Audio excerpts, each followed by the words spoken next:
प्रिय थियोफिलस, मैं आपको क्रमानुसार उन सभी घटनाओं के बारे में लिख रहा हूं जो हमारे बीच घटी, ताकि आप हर बात के बारे में संपूर्ण सत्य को जान सकें।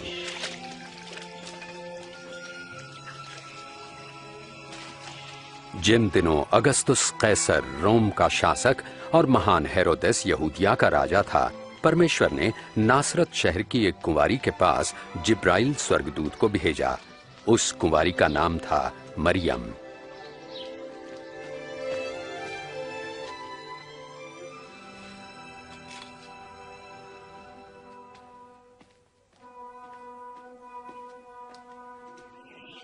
भयभीत न हो मरियम, आप पर परमेश्वर का अनुग्रह हुआ है। आप गर्भवती होंगी और एक पुत्र उत्पन्न होंगे और आप उनका नाम यीशु रखना। ये कैसे हो सकता है? मैं तो कुंवारी हूँ। पवित्र आत्मा आप पर उतरेगा, इस कारण वे पवित्र बालक परम प्रधान परमेश्वर के पुत्र कहलाएंगे तथा उनके राज्य का कभी अंत ना होगा। मरियम यहूदिया के एक नगर अपनी चचेरी बहन एलिशिबा के पास गईं, जो स्वयं अद्भुत रूप से गर्भवती थी। एलिशिबा, मरियम, बहन मरियम, तुम सब स्त्रियों में धन्य हो। धन्य है वो बालक जो तुम जनोगी, कि जैसे ही मैंने तुम्हारा प्रणाम सुना, बच्चा आनंद से मेरे गर्भ में उछल पड़ा। मेरा प्राण प्रभु की स्तुति करता है और मेरी आत्मा मेरे उद्धारकर्ता परमेश्वर में खुश हुई। अब से सब युग के लोग मुझे धन्य कहेंगे।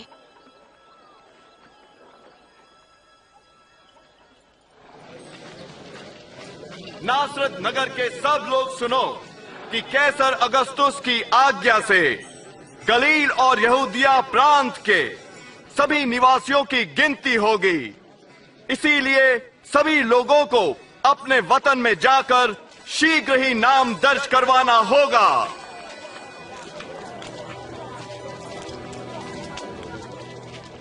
और मरियम अपने मंगेतर यूसुफ के साथ नाम लिखाई के लिए यहूदिया के नगर बेतलहम गईं।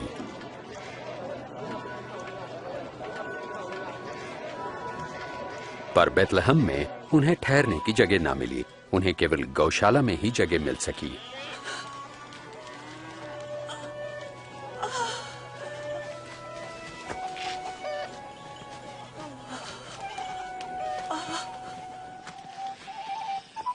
देश के उस भाग में कुछ चरवाहे रात के समय अपनी भेड़ों की देखभाल कर रहे थे। तभी परमेश्वर का स्वर्गदूत प्रकट हुआ और परमेश्वर के तेज ने उन्हें घेर लिया। आज के दिन दाऊद के नगर में तुम्हारे लिए एक उद्धारकर्ता जन्मे हैं, अर्थात मसीह प्रभु।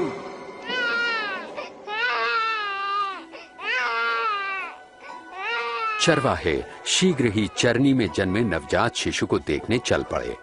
वे उन प्रथम लोगों में गिने गए जिन्होंने कुंवारी माता द्वारा उद्धारकर्ता के जन्म का सुसमाचार फैलाया।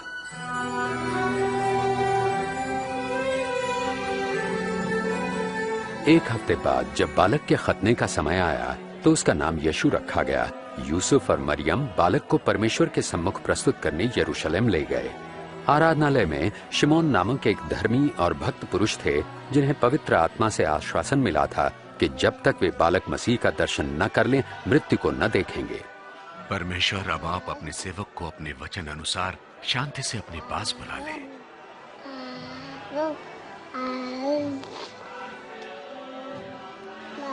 मेरी आंखों ने आज आपके उद्धार को देख लिया है।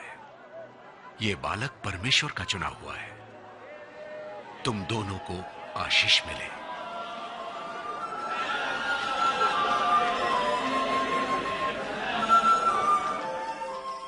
मूसा की व्यवस्थानुसार जब वे धार्मिक कर्तव्यों को पूरा कर चुके तो यरूशलेम से वापस नासरत लौट आए। जब यीशु 12 वर्ष के हुए तो मरियम और यूसुफ उन्हें फसह के पर्व के लिए यरूशलेम ले गए। लौटते समय उन्होंने सोचा कि बालक यीशु उनके साथ है, परंतु यीशु पीछे ही छूट गए थे।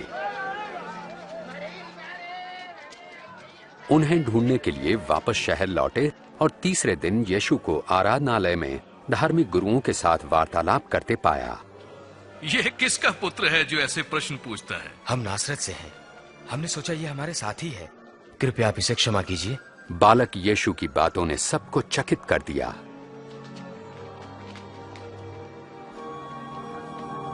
बेटा, तुमने हमारे साथ ऐसा क्यों किया? तुम्हें ढूंढते ढूंढते तुम्हारे पिताजी और मैं कितने चिंतित थे। आप मुझे क्यों ढूंढते थे? क्या आप नहीं जानते कि मुझे परमपिता के कार्यों को पूरा करना है?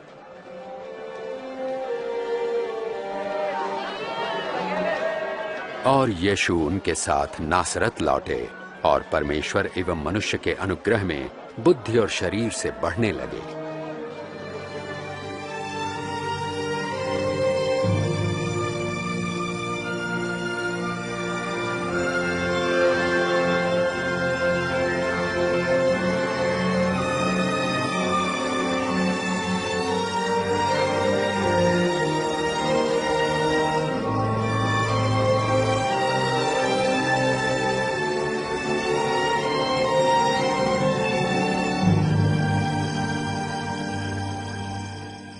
सम्राट तिबिरियुस के राज्य के 15वें वर्ष में पैंतुस पिलातुस यहूदिया का शासक था और हेरोदेस गलील का राजा। हन्ना और कैफा महायाजक थे। रेगिस्तान में परमेश्वर का वचन यूहन्ना को प्राप्त हुआ और वे यर्दन नदी के आसपास के प्रदेशों में पापों की क्षमा तथा पश्चाताप के बपतिस्मे का प्रचार करने लगे। अपने पापों से पश्चाताप करो और बपतिस्मा लो तो परमेश्वर तुम्हारे पाप क्षमा करेंगे। जैसे यशाया भविष्यवक्ता की पुस्तक में लिखा है, रेगिस्तान में कोई पुकार रहा है, प्रभु के लिए मार्ग तैयार करो, प्रभु की यात्रा के लिए सीधा मार्ग बनाओ। हर एक घाटी अवश्य भरी जाए, हर एक पहाड़ और टीला समतल किया जाए, टेढ़े मेढ़े मार्ग सीधे करो और उबड़ खाबड़ मार्ग सपाट। और सारी मानव जाति परमेश्वर के उद्धार को देखेगी। हम क्या करें? हाँ, हमें बताएं, हम ए सांप के बच्चों, बताइए हम क्या करें? हमें बताएं, हम किस मार्ग पर जाएं? अगर किसी के पास 2 कमीजें हैं, वो एक उस मनुष्य को दे जिसके पास नहीं है, और जिसके पास भोजन है वो अवश्य बांटे। हे गुरु, हम चुंगी लेने वाले हैं, हम क्या करें? निर्धारित से अधिक चुंगी तुम मत लो। और हमें बताएं, हमें क्या करना चाहिए? किसी से भी जबरन धन मत लो और न किसी पर झूठा दोष लगाओ। अपनी कमाई में संतुष्ट रहो।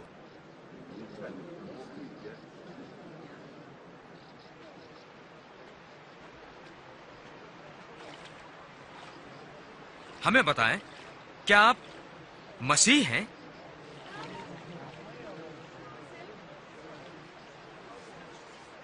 मैं तुम्हें पानी से बपतिस्मा देता हूं, परंतु एक आ रहे हैं जो मुझसे कहीं अधिक महान है। मैं तो उनके जूतों के बंधन खोलने लायक भी नहीं। वे तुम्हें पवित्र आत्मा और आग से बपतिस्मा देंगे। उनका सूप उनके हाथों में है, ताकि वे गेहूं को भूसी से अलग करके अपने खत्ते में रखें।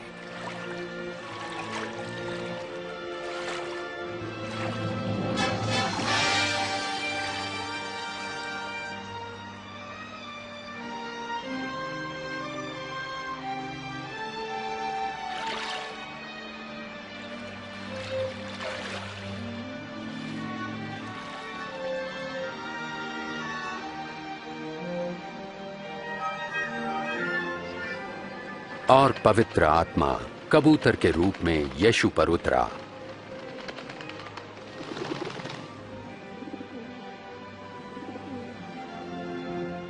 और स्वर्ग से आवाज आई, तुम मेरे प्रिय पुत्र हो, मैं तुमसे प्रसन्न हूं।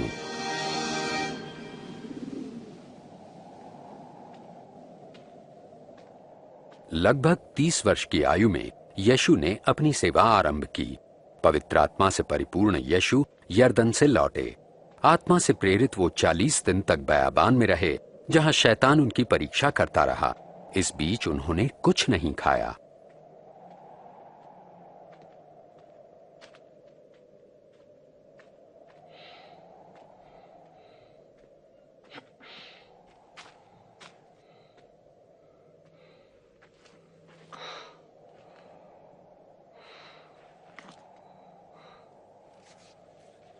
तब शैतान ने उनसे कहा, यदि आप परमेश्वर के पुत्र हैं तो इस पत्थर को रोटी बन जाने की आज्ञा दें।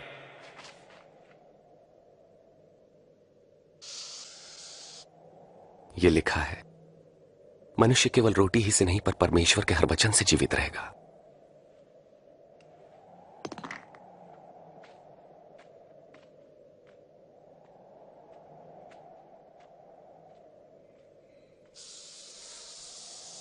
तब शैतान उन्हें ऊंचे स्थान पर ले गया और पल भर में जगत के सारे राज्य दिखाए।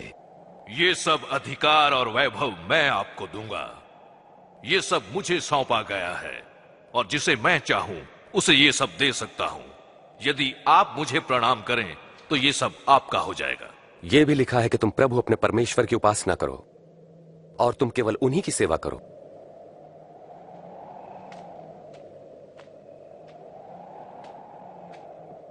फिर शैतान उन्हें यरूशलेम आराधनालय के गुंबद पर ले गया। यदि आप परमेश्वर के पुत्र हैं तो अपने आप को यहां से गिरा दें, क्योंकि पवित्र शास्त्र में लिखा है कि परमेश्वर अपने स्वर्गदूतों को आज्ञा देंगे कि वे आपकी रक्षा करें। वे आपको हाथों हाथ उठा लेंगे ताकि आपके पांव को पत्थर से ठेस तक न लगे। धर्मशास्त्र कहता है, तुम प्रभु अपने परमेश्वर की परीक्षा न करो।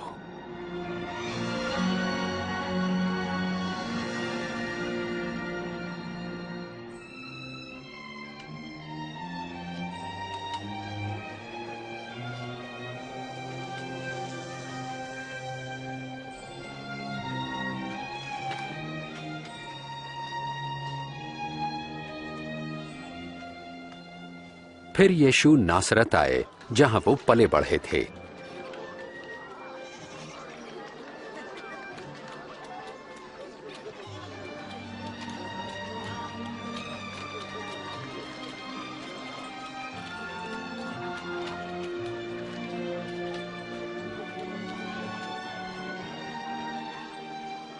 कैसी हो? अच्छी हूँ।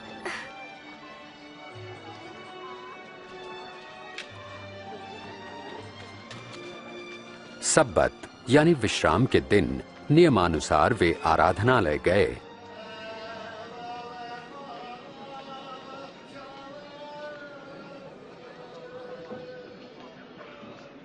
और उन्हें यशायाह भविष्यवक्ता की पुस्तक से एक भाग पढ़ने को कहा गया।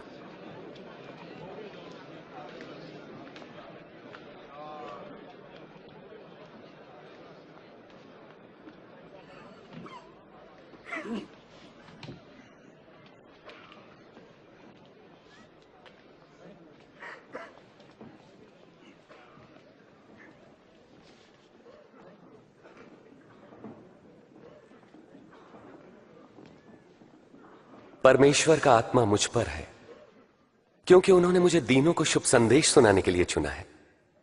उन्होंने मुझे भेजा है कि मैं बंदियों को मुक्ति और अंधों को दृष्टि पाने का संदेश दूं, सताए हुए लोगों को मुक्त करने के लिए और यह घोषणा करने के लिए कि समय आ गया है जब परमेश्वर अपने लोगों को बचाएं।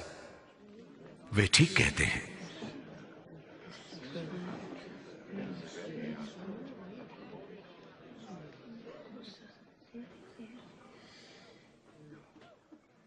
आज धर्मशास्त्र का ये लेख पूरा हुआ, जैसा तुमने अभी सुना। क्या परमेश्वर का वचन सच्चा ठहरा? ये प्रतिज्ञा तो केवल मसीह ही पूरा कर सकते हैं। हम कैसे जानेंगे? निस्संदेह तुम मुझसे ये कहावत कहोगे, वैद्य जी स्वयं को चंगा करो। तुम मुझसे ये भी कहोगे, अपने शहर में भी वही करो जैसा हमने सुना आपने कफरनहूम में किया। मैं तुमसे कहता हूं कि कोई भी भविष्यवक्ता अपने शहर में सम्मान नहीं पाता।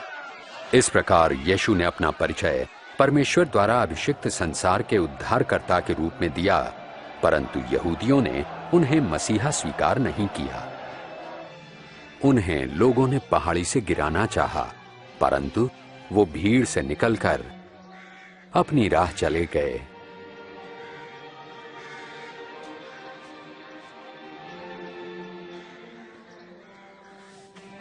और गलील के नगर कफरनहूम पहुंचे।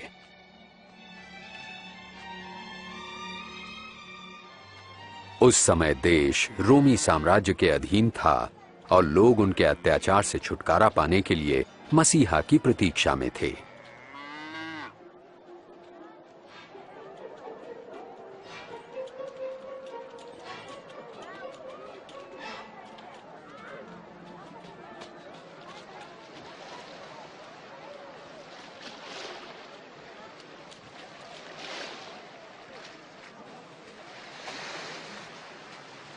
तुम्हें शांति मिले।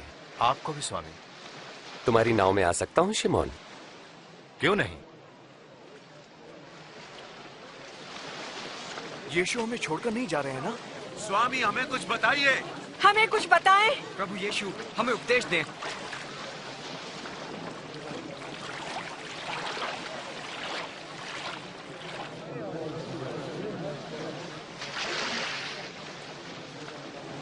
एक बार दो व्यक्ति प्रार्थना करने मंदिर गए। एक धार्मिक गुरु और दूसरा चुंगी लेने वाला था। धार्मिक गुरु अलग खड़ा होकर यूं प्रार्थना करने लगा, परमेश्वर मैं आपका धन्यवाद करता हूं कि मैं दूसरों की तरह लालची, बेईमान और व्यभिचारी नहीं। मैं आपका धन्यवाद करता हूं कि मैं इस चुंगी लेने वाले जैसा नहीं। सप्ताह में 2 बार उपवास रखता हूं। आमदनी का 10वांश आपको देता हूं। परंतु चुंगी लेने वाले ने दूर ही खड़े होकर स्वर्ग की ओर आंखें उठाए बिना अपनी छाती पीट पीट कर यह कहा, हे परमेश्वर मुझ पापी पर दया कर। मैं तुमसे कहता हूं, धार्मिक गुरु नहीं परंतु यही चुंगी लेने वाला परमेश्वर की दृष्टि में धर्मी ठहरा और अपने घर गया। जो अपने आप को बड़ा मानेगा वो छोटा किया जाएगा, परंतु जो अपने आप को छोटा मानेगा वो बड़ा किया जाएगा। अपनी नाव को वहां गहरे पानी में ले चलो और अपने साथियों के साथ मछलियों के लिए जाल डालो।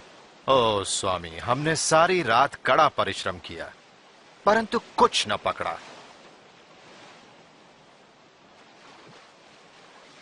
यदि आप कहते हैं तो मैं जाल डाले देता हूं।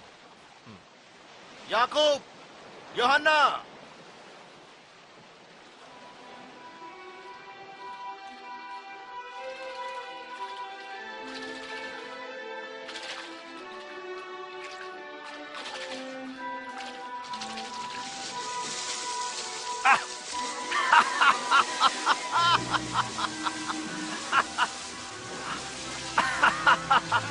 याकूब, यूहन्ना, अपनी नाव इधर ले और हमारी सहायता करो जल्दी। हम नहीं आ सकते, बहुत काम है।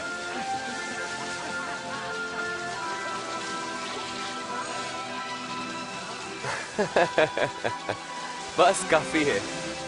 इतनी मछलियां बहुत हैं।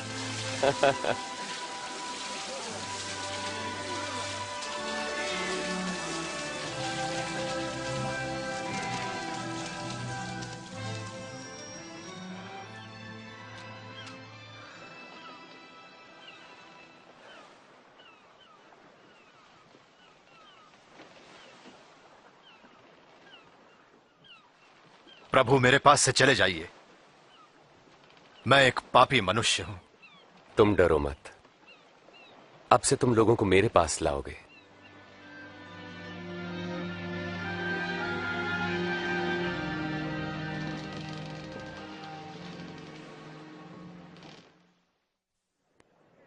मेरे पास आओ और मेरे वचन सुनो, मेरी मानो और तुम जीवन पाओगे।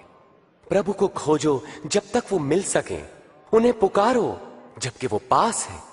दुष्ट अपनी दुष्टता और अधर्मी अपने बुरे विचार छोड़कर परमेश्वर के पास आए और वे उन पर दया करेंगे और उन्हें पूर्ण क्षमादान देंगे। तुम आनंदित रहोगे और तुम्हें शांति मिलेगी। वे आ रहे हैं, वे यही हैं, देखो। यीशु, यीशु, मेरी इकलौती बेटी को बचा ले प्रभु, मुझ पर दया करे। मेरी बेटी केवल 12 वर्ष की है और मरने को है। कृपा करके मेरे साथ चलिए।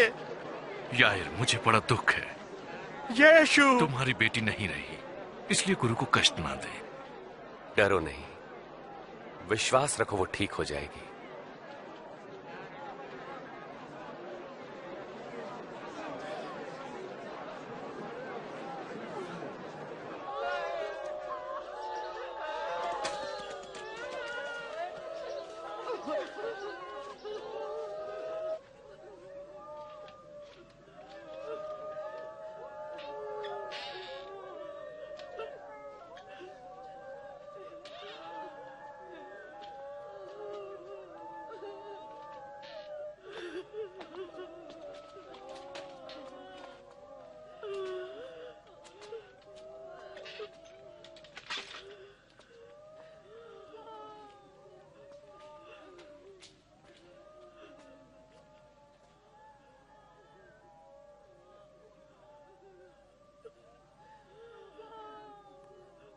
तुम रो मत, वो मरी नहीं है, वो तो बस सो रही है।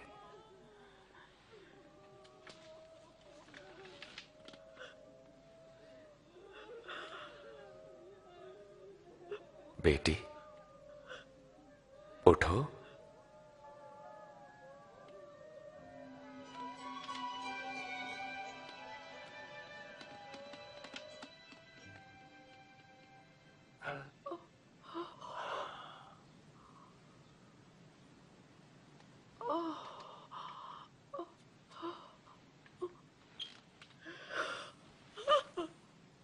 इसे कुछ खाने को दो।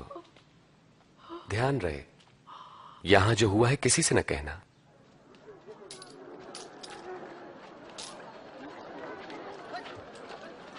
उसके बाद उसने चुंगी लेने वाले मत्ती लेवी को चुंगी स्थल पर बैठे देखा।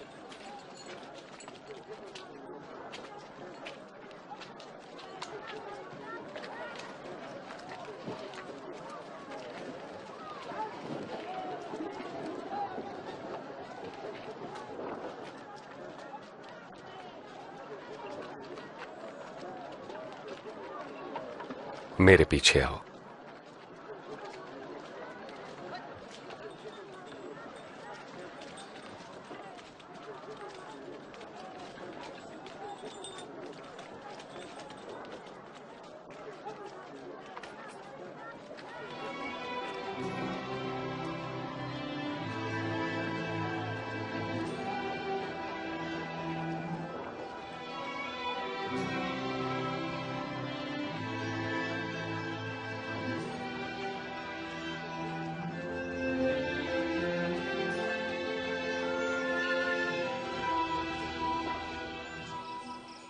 और यीशु प्रार्थना करने पहाड़ी पर गए, जहां वे सारी रात परमेश्वर से प्रार्थना करते रहे।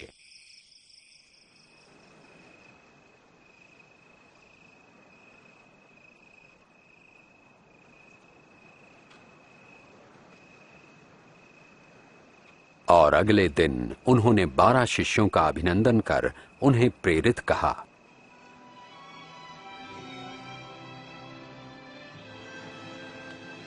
शिमोन, जिसे उन्होंने पतरस नाम दिया,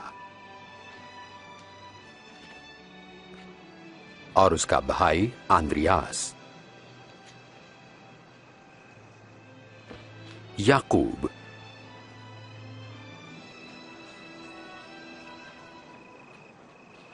और यूहन्ना, फिलिप्पुस, और बर्तुलमै, और मत्ती,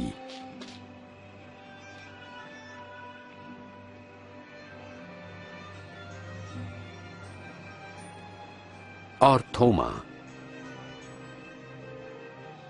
याकूब हल्फई का पुत्र, और शिमोन जो जलोतिस कहलाता था,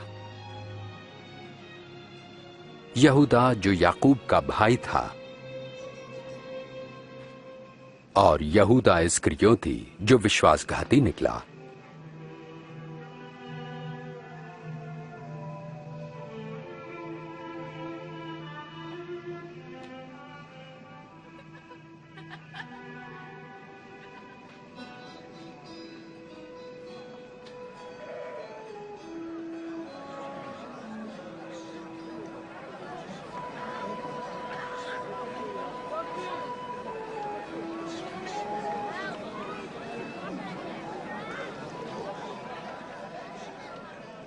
धन्य हो तुम जो दीन हो, परमेश्वर का राज्य तुम्हारा है।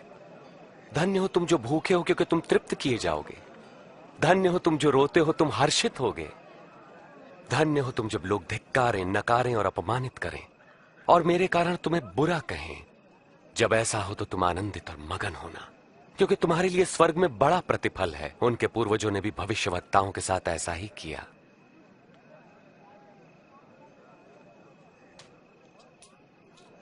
16, 17, 18, 19, 20। मेरे पास बस इतना ही है। क्या मतलब तुम्हारा इतना ही है तुम्हारे पास? हाय तुम पर जो अब धनी हो, तुमने आराम का जीवन बिता लिया।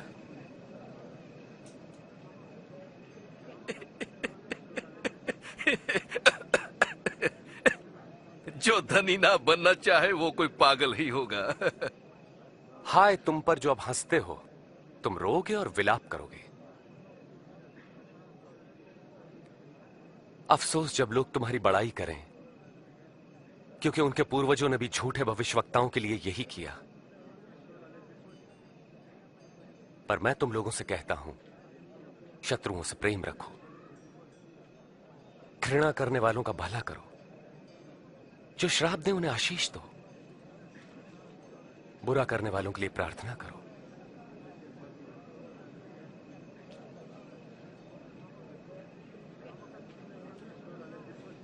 तुम्हारे एक गाल पर कोई थप्पड़ मारे तो उसकी ओर दूसरा भी फेर दो।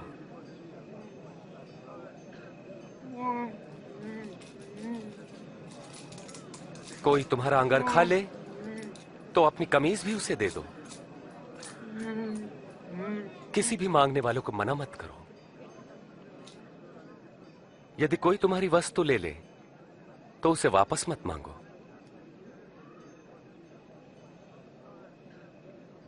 तुम वही करो जैसा व्यवहार तुम दूसरों से चाहते हो।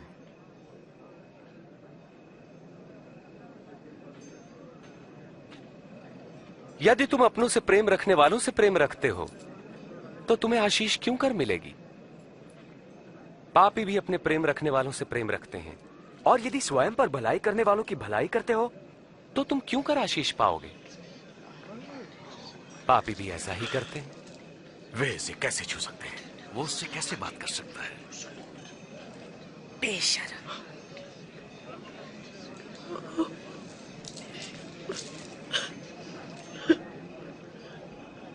नहीं, शत्रुओं से प्रेम रखो, उनका भला करो, उधार देकर वापसी की आशा न रखो, तब तुम्हें बड़ा प्रतिफल मिलेगा।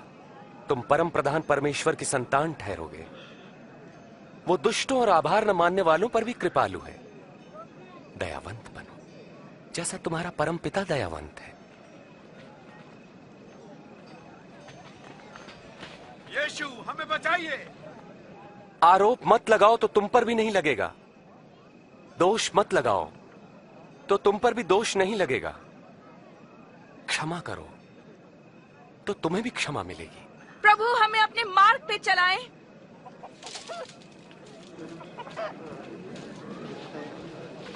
दो तो तुम्हें भी दिया जाएगा। जिस नाप से नापोगे उसी से तुम्हारे लिए भी नापा जाएगा। अंधा अंधे को मार्ग नहीं दिखा सकता।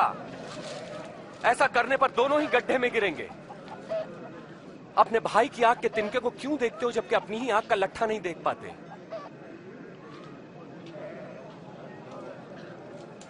प्रभु हमारा मार्गदर्शन करें। प्रभु हमें आपकी आवश्यकता है। धन्य है वो माता जिन्होंने आपको जन्म दिया और पाला। पर वे कितने धन्य हैं जो परमेश्वर का वचन सुनते और मानते हैं। मैं इस व्यक्ति को जानना चाहूंगा। तुम्हारा क्या ख्याल है? वे मसीह हैं?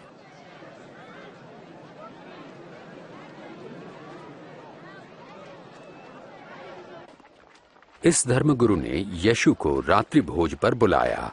यीशु उनके घर गए और भोजन करने बैठे। चलो बच्चों यहां से चले जाओ। तुमने सुना नहीं? जाओ। बड़े शरारती हैं ये बच्चे।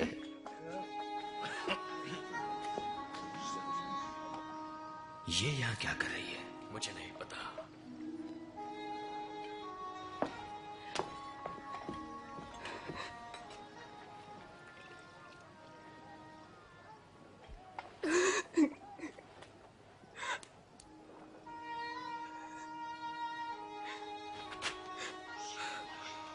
ये कर क्या रही है?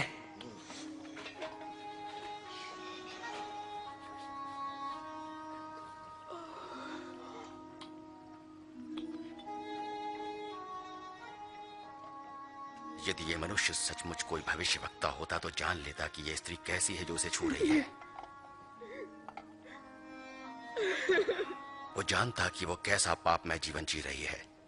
मैं जानता हूं कि ये स्त्री कौन है शिमोन। मैं तुम्हें एक बात बताता हूं। किसी महाजन के दो कर्जदार थे। एक पर 500 और दूसरे पर 50 रुपए का कर्ज था। दोनों ही कर्ज चुकाने की स्थिति में नहीं थे। उसने दोनों का कर्ज माफ कर दिया। उससे अधिक प्रेम कौन करेगा? मेरे ख्याल से जिसका अधिक कर्ज माफ हुआ। तुमने ठीक कहा। इस स्त्री को देखो। मैं तुम्हारे घर आया, तुमने मुझे पैर धोने के लिए पानी भी नहीं दिया, पर इसने आंसुओं से मेरे पैर धोकर अपने बालों से पोंछा। तुमने चुंबन से मेरा अभिनंदन नहीं किया, पर जब से मैं आया हूं तब से इसने मेरे पांव चूमना न छोड़ा। तुमने मेरे सिर पर तेल नहीं मला, पर इसने मेरे पांव पर इत्र उड़ेला है। मैं तुमसे कहता हूं कि इस स्त्री का अत्यधिक प्रेम सिद्ध करता है कि इसके पाप जो बहुत थे क्षमा हुए, पर जिसे थोड़ी क्षमा मिली वो थोड़ा ही प्रेम करेगा।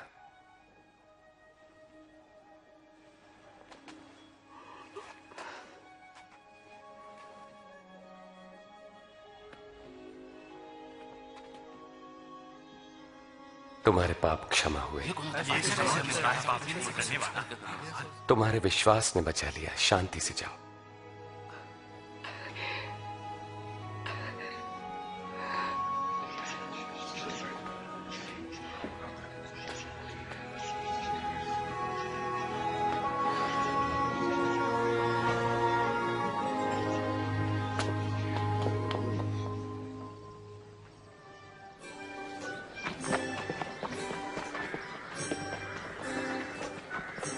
प्रभु यीशु जगह जगह परमेश्वर के राज्य का शुभ संदेश देने लगे। उनके साथ थे 12 शिष्य और दुष्ट आत्माओं से मुक्त की गई कुछ स्त्रियां। मरियम जो मगदलीनी कहलाती थी, योअन्ना जिसका पति खोजा हेरोदेस के दरबार में भंडारी था, और सुसन्ना।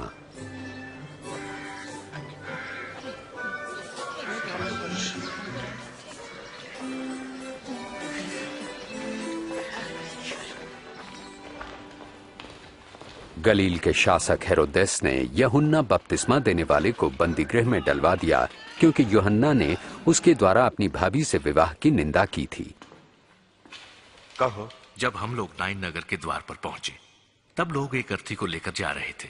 मरा हुआ व्यक्ति एक विधवा का इकलौता पुत्र था। जब यीशु ने उस विधवा की तरफ देखा, उनका हृदय दया से भर उठा। उन्होंने कफन उठाया और कहा, ऐ नौजवान, मैं तुमसे कहता हूं उठो। और मरा हुआ युवक उठ बैठा। यीशु ने उसे उसकी मां को सौंप दिया। उनसे पूछो, क्या आप वही हैं जिनके आने के विषय में यूहन्ना ने प्रचार किया था, या फिर हम किसी और की प्रतीक्षा करें?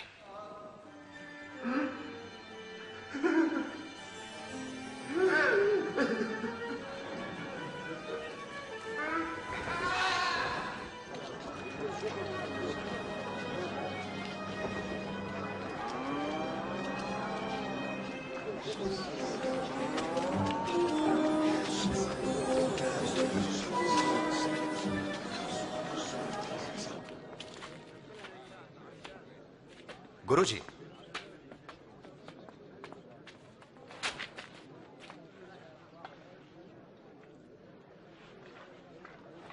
गुरुजी, यूहन्ना बपतिस्मा देने वाले ने हमें यह पूछने भेजा है, क्या आप वही हैं जो आने वाले थे, या हम किसी और के आने की प्रतीक्षा करें? जो कुछ तुमने देखा और सुना जाकर यूहन्ना से कहो। अंधे देख सकते हैं, लंगड़े चल सकते हैं। धन्य हैं वे लोग जो मुझ पर संदेह नहीं करते।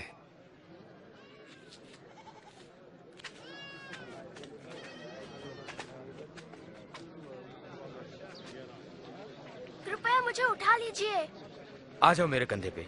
अब तुम देख सकते हो? हाँ, मैं यीशु को देख सकता हूँ। एक बीज बोने वाला बीज बोने निकला। बोते हुए कुछ बीज मार्ग के किनारे गिरे और रौंद डाले गए, और पक्षियों ने उन्हें चुग लिया। और कुछ पथरीली भूमि पर गिरे। जब वो उगे तो पानी न मिलने के कारण वे सब मुरझा गए। और कुछ झाड़ियों के बीच में गिरे। झाड़ियों ने साथ साथ बढ़कर उन्हें दबा दिया। परंतु कुछ बीज अच्छी भूमि पर गिरे, और सभी पौधों ने उगकर फल दिया, प्रत्येक ने 100 गुना। गुरुजी, जब भीड़ जमा होती है तो आप उदाहरणों में क्यों बातें करते हैं? परमेश्वर के राज्य के रहस्यों का ज्ञान तुम्हें दिया गया है, परंतु औरों को उदाहरणों में सुनाया जाता है, क्योंकि वो देखते हुए भी नहीं देख पाते और सुनते हुए भी नहीं समझते।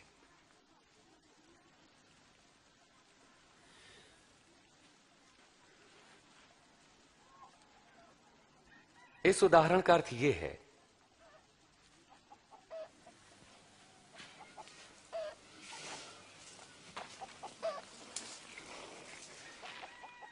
बीज परमेश्वर का वचन है।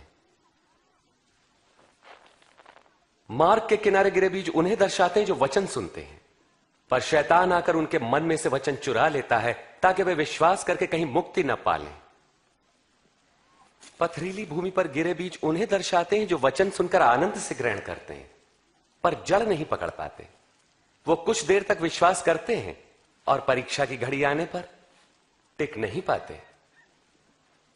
झाड़ियों में गिरे बीज उन्हें दर्शाते हैं जो वचन सुनते हैं, परंतु जीवन की चिंताओं, धन, मोह व भोग विलास में फंसने से उनके फल कभी नहीं पकते।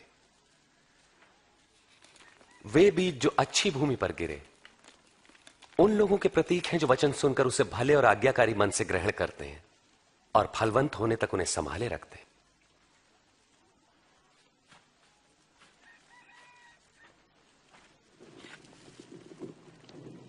दिया जलाकर कोई बर्तन से नहीं ढांकता और ना ही खाट के नीचे रखता है, बल्कि उसे दीवार पर रखता है ताकि भीतर आने वालों को उससे प्रकाश मिले।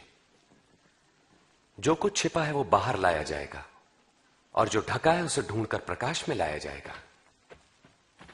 इसलिए सचेत रहो कि तुम कैसे सुनते हो, क्योंकि जिसके पास है उसे और दिया जाएगा और जिसके पास नहीं है उससे वो भी ले लिया जाएगा जो उसके पास है। गुरुजी, आपकी माता और भाई वहां बाहर खड़े हैं, आपसे मिलना चाहते हैं।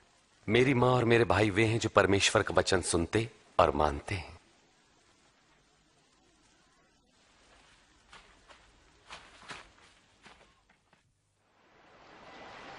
एक दिन प्रभु यीशु अपने शिष्यों के साथ एक नाव पर बैठे और उनसे कहा, आओ हम झील के पार चलें। नाव चल रही थी और यीशु सो गए।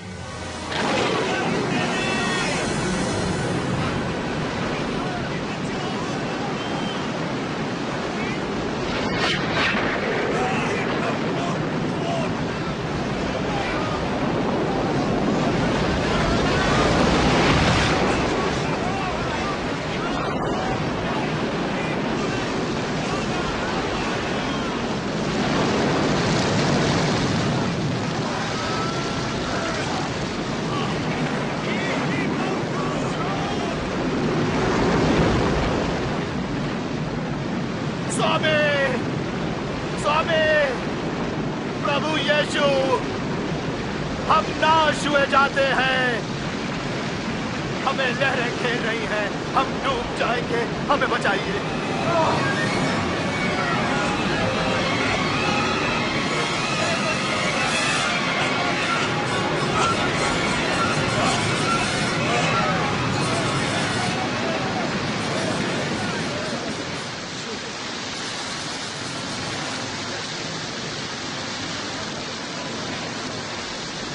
अब हम बच जाएंगे।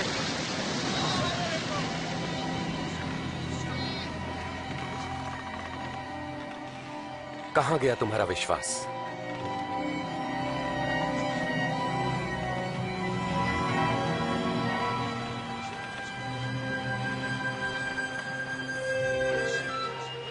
और वे गरासिनियों के देश पहुंचे जो झील के पार गलील के सामने था।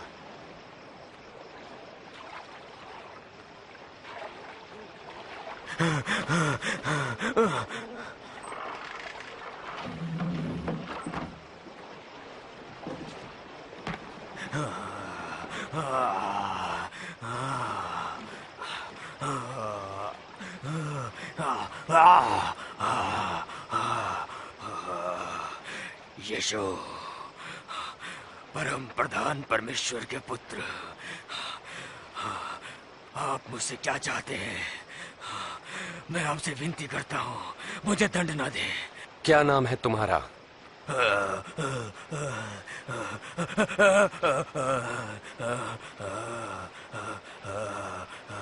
सेना। प्रभु विनती करते हैं हमें नरक कुंड में ना भेजें, पर सुअरों के उस झुंड में भेज दें।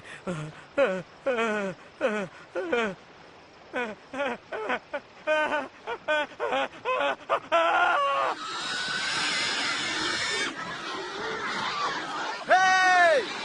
लौट आओ! रुको! रुको! और दुष्ट आत्माएं उसमें से निकलकर आ जाओ! सुअरों में समा गई।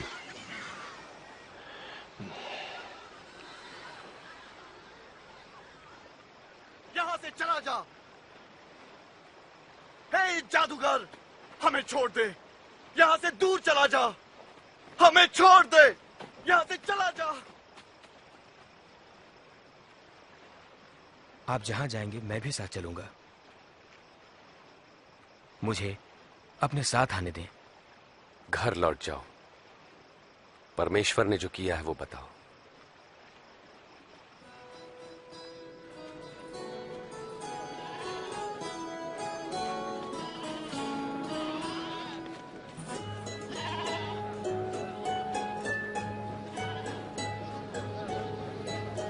प्रभु यीशु व उनके शिष्य भीड़ से अलग होने के लिए बेतसैदा पहुंचे।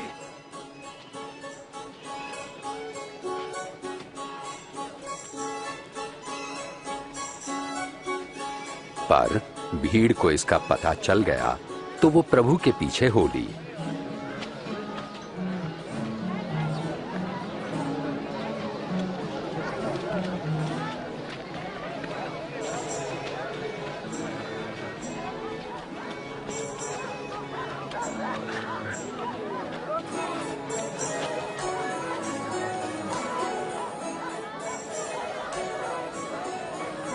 शाम को पतरस ने कहा, स्वामी, इन लोगों को भेज दें कि वे आसपास के गांवों और बस्तियों में जाकर अपने लिए भोजन और रहने की जगह ढूंढ सके। ये एक सुनसान जगह है।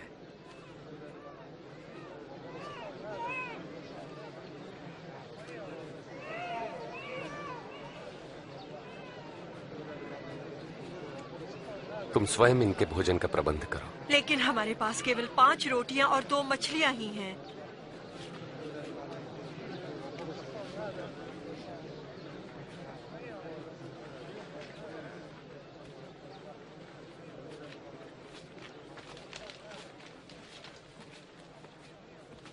धन्य है आप प्रभु परमेश्वर, सृष्टि के मालिक, जो धरती पर अन्न उपजाते हैं।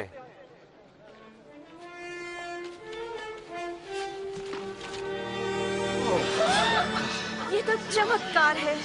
विश्वास नहीं होता।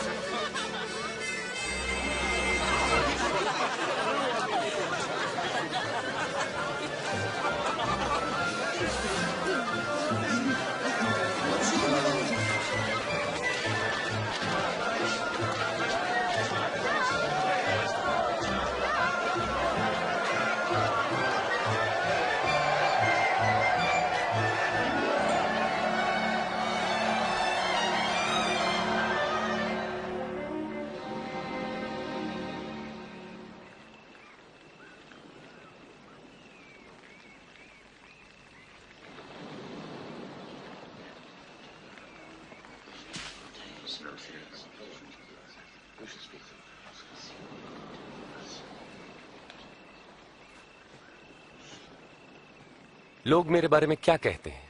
कई आपको यूहन्ना बपतिस्मा देने वाला कहते हैं, तो कोई आपको एलिया भी कहते हैं, और कितनों का तो यह कहना है कि कोई प्राचीन भविष्यवक्ता फिर जी उठे हैं।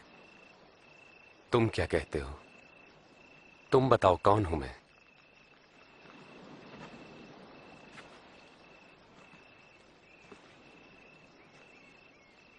आप परमेश्वर के मसीह हैं।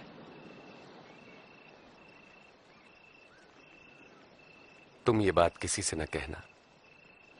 मेरे लिए अवश्य है कि मैं दुख उठाऊं, तिरस्कृत किया जाऊं और जान से मार डाला जाऊं, परंतु तीसरे दिन मृतकों में से जी उठूं।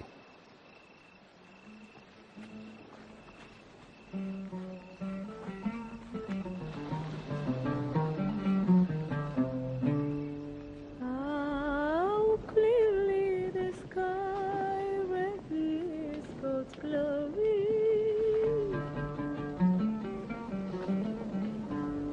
each day and none to see through the following day. Each night repeats it to the next.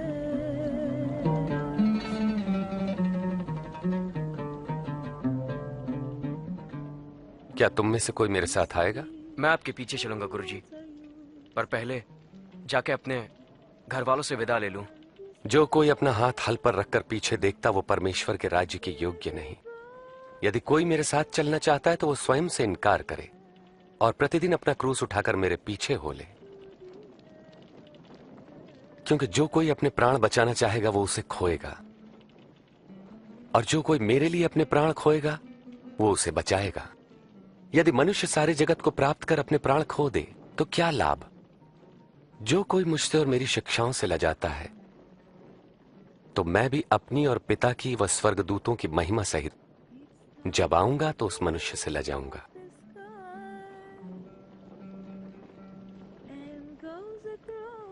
सच कहता हूं, यहां कुछ ऐसे भी हैं कि जब तक परमेश्वर का राज्य न देख ले मृत्यु नहीं देखेंगे।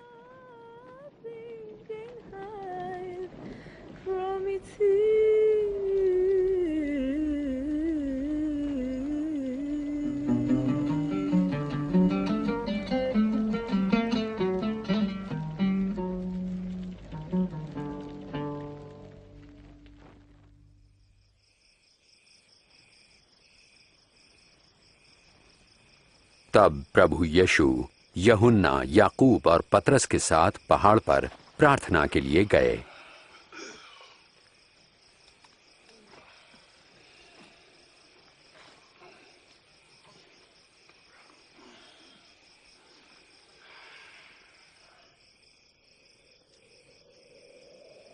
प्रार्थना के दौरान उनके चेहरे का स्वरूप बदल गया और वस्त्र सफेद होकर जगमगाने लगे।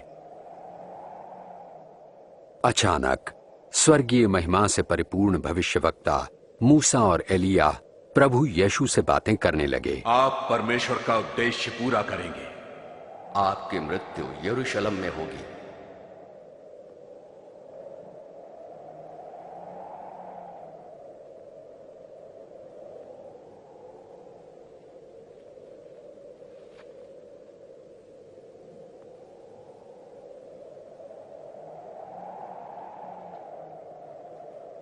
जाते समय पतरस ने प्रभु यीशु से कहा, स्वामी,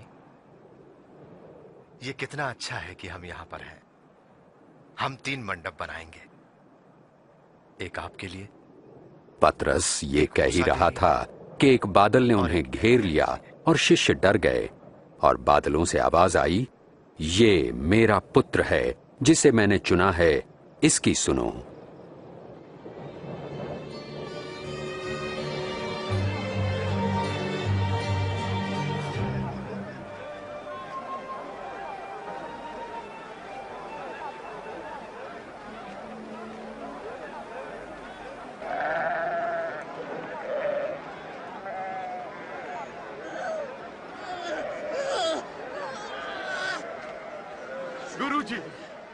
गुरुजी, कृपा करके मेरे बेटे को देखिए, दया करके उसकी सहायता कीजिए।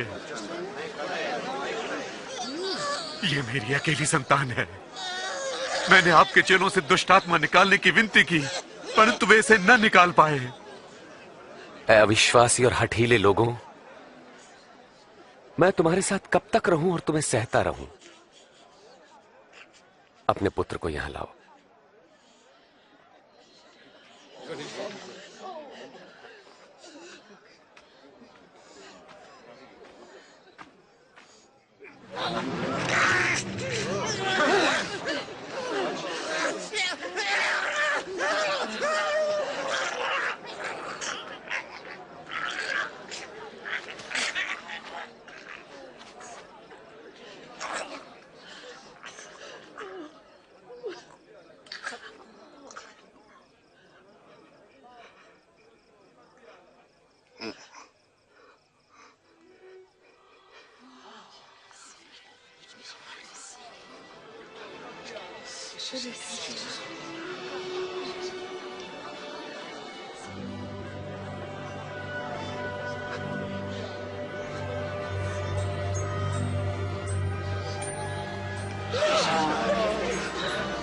उसका चेहरा भी ठीक हो गया। विश्वास नहीं होता।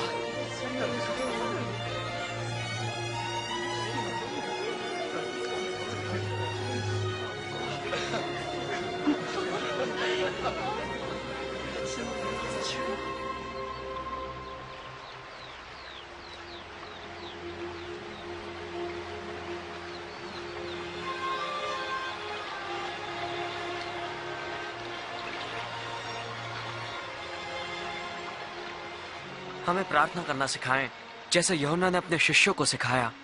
तुम इस तरह प्रार्थना करो, हे हमारे पिता आप जो स्वर्ग में हैं, आपका नाम पवित्र माना जाए, आपका राज्य आए, आपकी इच्छा जैसे स्वर्ग में वैसे ही पृथ्वी पर भी पूरी हो। हमारी प्रतिदिन की रोटी आज हमें दें, हमारे अपराधों को क्षमा करें जैसे हमने अपने अपराधियों को क्षमा किया है, और हमें परीक्षा में न पड़ने दें परंतु बुराई से बचाएं।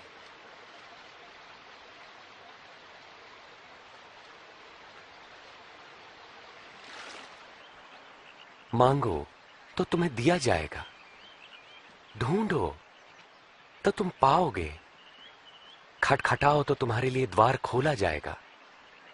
क्योंकि जो मांगता है उसे दिया जाता है, और जो ढूंढता है वो पाता है, और जो खटखटाता है उसके लिए द्वार खोला जाता है।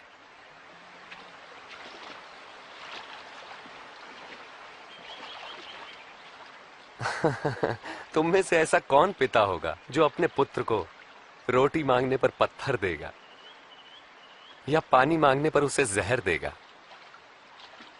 जब तुम बुरे होकर अपने बच्चों को अच्छी वस्तुएं देना जानते हो,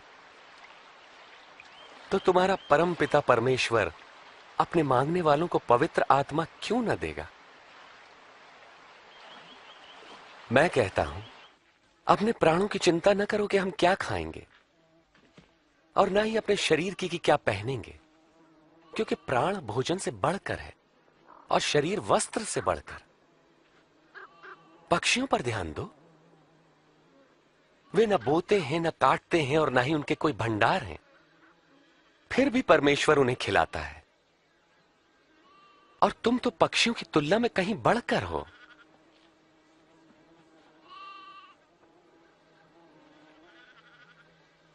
तुम में से कौन चिंता करके अपनी आयु बढ़ा सकता है? जब तुम ये छोटा सा काम नहीं कर सकते तो बाकी चिंता क्यों करते हो? इन फूलों को देखो, ये कैसे बढ़ते हैं। वे किसी तरह का परिश्रम नहीं करते। राजा सुलेमान इनमें से एक के समान भी सुंदर वस्त्र न पहन सका। यदि परमेश्वर मैदान की घास को सजाते जो आज है और कल आग में झोंकी जाएगी, तो निश्चय ही वो तुम्हें भी वस्त्र पहनाएंगे। हे अल्पविश्वासियों, हमारे विश्वास को बढ़ाएं। यदि तुम्हारा विश्वास राई के दाने के बराबर भी होता तो तुम इस पेड़ से कहते कि जड़ से उखड़कर समंदर में जा लग, तो ये तुम्हारी बात मान लेता।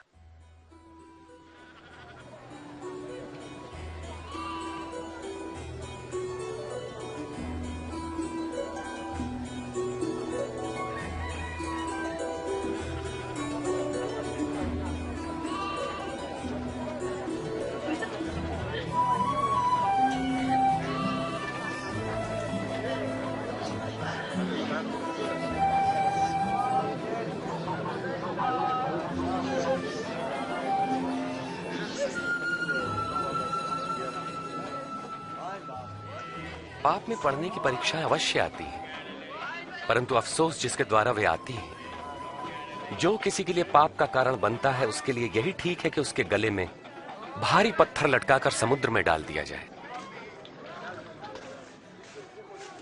परमेश्वर का राज्य किसके समान है?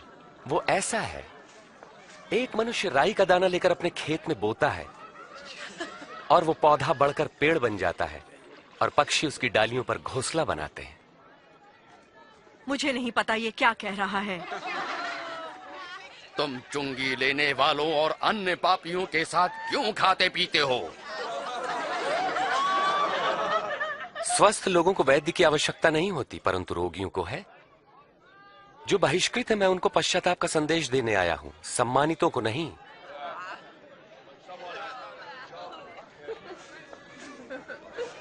हमें स्वर्ग के राज्य के बारे में बताएं। क्या और भी कुछ है? ऐ मेरे लोगों, भयभीत ना हो। परम पिता की ये इच्छा है कि तुम्हें राज्य दें। अपना सब कुछ बेचकर पैसा गरीबों को दान कर दो और ऐसे बटुए बनाओ जो फटते नहीं। स्वर्ग में धन इकट्ठा करो जहां वो घटता नहीं, क्योंकि कोई चोर वहां नहीं पहुंच सकता, न ही कीड़ा उसे नष्ट कर सकता है। जहां तुम्हारा धन होगा वहीं तुम्हारा मन भी लगेगा।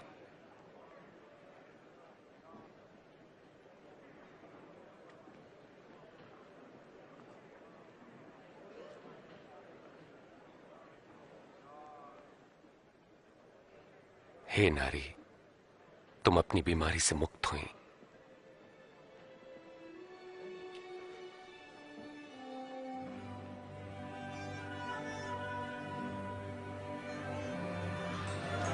देखो, देखो ये चंगी हो गई। ये तो चमत्कार है। देखो ये चंगी हो गई।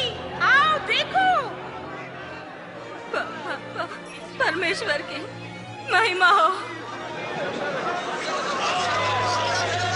18 साल। परमेश्वर आपको सुखी रखे। हफ्ते में 6 दिनों तक हम काम कर सकते हैं, तो चंगाई के लिए हम इनमें से किसी भी दिन आ सकते हैं, मगर विश्राम के दिन नहीं। अरे कपटियों, क्या विश्राम के दिन तुम में से हर कोई अपने गधे या बैल को खोलकर उन्हें पानी पिलाने नहीं ले जाता? और यहां पर यह स्त्री जो अब्राहम के वंश से है, जो 18 वर्ष तक शैतान के बंधन में थी, क्या विश्राम के दिन उसे मुक्त करना उचित न था?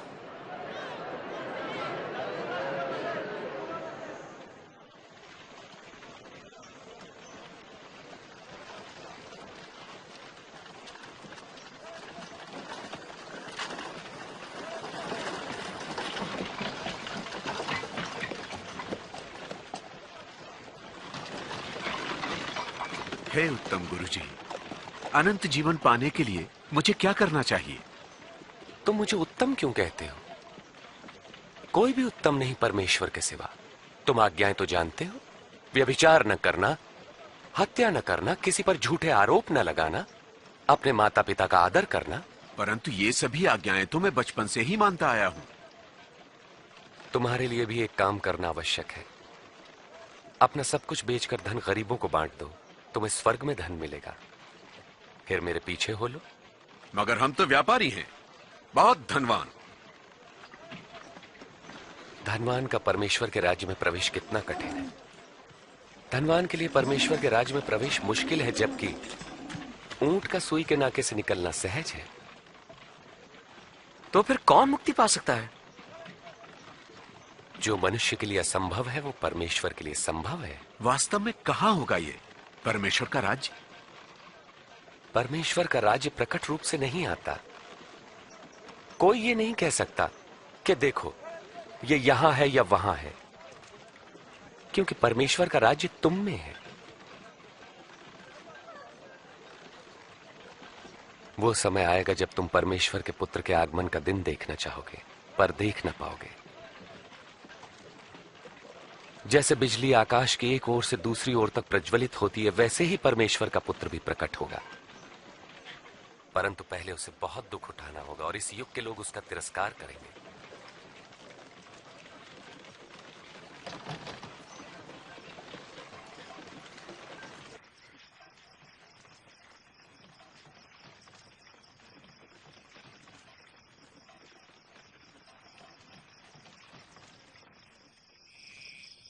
आकाश और पृथ्वी का टल जाना सहज है, परंतु परमेश्वर के वचन का एक शब्द निष्फल न होगा।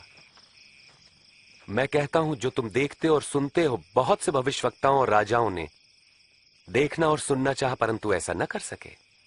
हम क्या करें? धर्मशास्त्र क्या कहता है, इसका क्या अर्थ है? तुम अपने प्रभु परमेश्वर को संपूर्ण हृदय, संपूर्ण प्राण, संपूर्ण सामर्थ्य, संपूर्ण मन से प्रेम करो। पड़ोसी को अपने समान प्रेम करो। तुमने ठीक कहा, यही करो तो जीवित रहोगे। मेरा पड़ोसी कौन है? वे सैनिक तो नहीं। क्या राजा होगा? एक बार एक मनुष्य यरूशलेम से यरीहो जा रहा था। तब डाकुओं ने हमला किया और लूटकर उसे अधमरा छोड़कर चले गए। तब एक धर्मगुरु वहां से गुजरा और उसे देखकर वहां से कतरा कर चला गया। इसी प्रकार एक पुरोहित भी वहां से निकला, पास आया, उस व्यक्ति को देखा और मुंह फेर कर चला गया। परंतु एक दलित ने मार्ग से गुजरते समय उस घायल मनुष्य को देखा और उसका हृदय दया से भर गया। उसने घायल के पास जाकर घावों को साफ किया, फिर उसे अपनी सवारी पर बैठाकर वो एक सराय में ले गया जहां उसकी सेवा टहल की। दूसरे दिन मालिक को कुछ रुपए देकर उसकी देखभाल करने को कहा और कहा, जो कुछ खर्च आएगा मैं लौटने पर तुम्हें दे दूंगा। इन तीनों में से किसने डाकुओं द्वारा लुटे व्यक्ति से अच्छे पड़ोसी का फर्ज निभाया? जिसने उस पर दया की। फिर तुम भी यही करो। बच्चों को मेरे पास आने दो और उन्हें मना मत करो, क्योंकि परमेश्वर का राज्य ऐसों का ही है। मैं तुमसे सच कहता हूं, जो कोई परमेश्वर के राज्य को एक बालक की तरह ग्रहण नहीं करता, वो उसमें कभी प्रवेश न करेगा। जो कोई मेरे नाम से इस बालक का स्वागत करता है, मेरा करता है। जो मुझे स्वीकार करता है, मेरे भेजने वाले को करता है। तुम में सबसे छोटा ही सबसे महान है।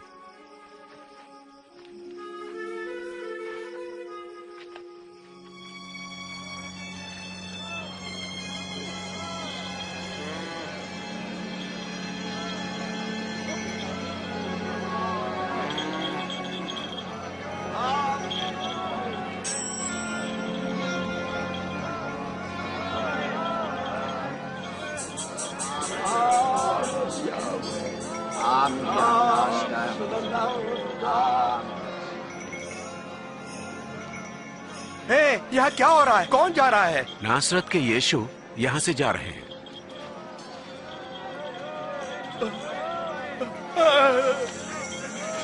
यीशु, प्रभु यीशु, हे दाऊद की संतान, मुझ पर दया करे।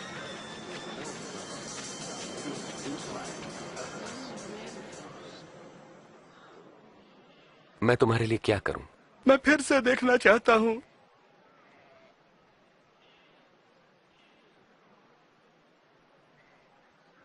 तो देखो, तुम्हारे विश्वास ने तुम्हें चंगा किया। मैं देख सकता हूं, मुझे दिखाई पड़ रहा है, मैं देख रहा हूं। यीशु,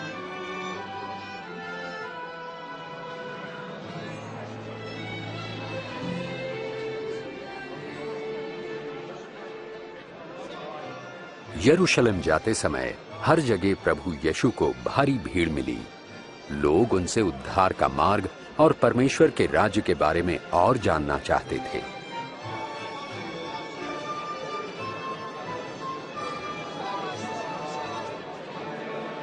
ये मनुष्य भविष्यवक्ता है। मेरे प्रभु और स्वामी, मुझे बचाइए।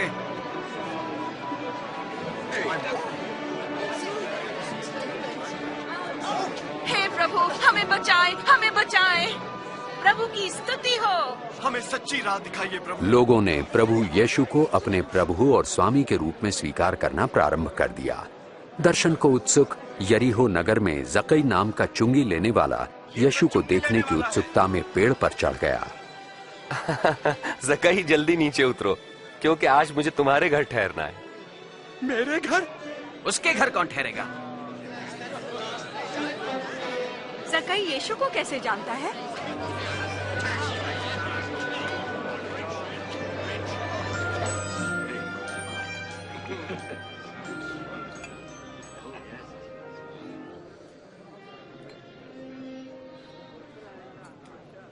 सुनो, मैं अपनी संपत्ति का आधा भाग गरीबों को दे दूंगा। अगर मैंने किसी को ठगा है तो मैं उसे 4 गुना लौटा दूंगा।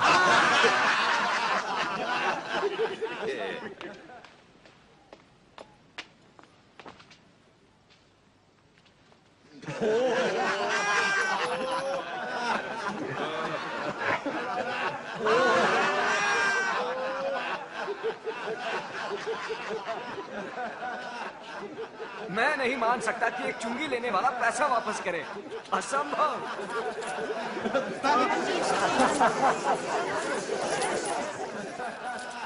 आज इस घर में मुक्ति आई है। ये मनुष्य भी इब्राहिम के वंश से ही है। मैं खोए हुओं को ढूंढने और उनका उद्धार करने आया हूं।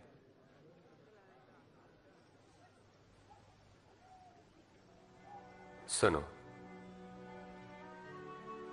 हम यरूशलेम जा रहे हैं, जहां मेरे विषय में की गई भविष्यवक्ताओं की हर भविष्यवाणी पूरी होगी। मुझे अन्य जातियों के हाथ सौंपा जाएगा। वे मेरा उपहास करेंगे, मुझे अपमानित कर मुझ पर थूकेंगे, कोड़े लगाएंगे और मार डालेंगे,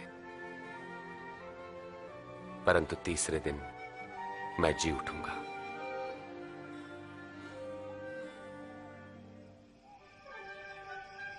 और प्रभु यीशु दृढ़ निश्चय के साथ यरूशलेम की ओर चल दिए। हालांकि वे जानते थे कि उन्हें मानव जाति के पापों के लिए अपने प्राण देने होंगे, फिर भी वे यरूशलेम की ओर बढ़ते गए। बहुत से लोग उनके आगमन पर आनंदित हुए और उन्हें अपना राजा मान लिया।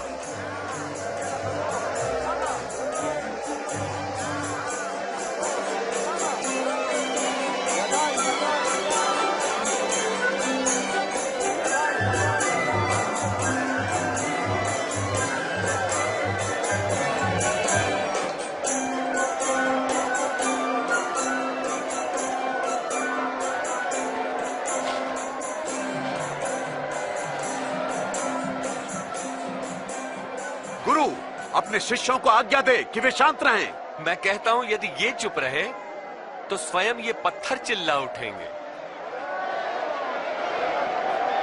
सबको आशीष मिले।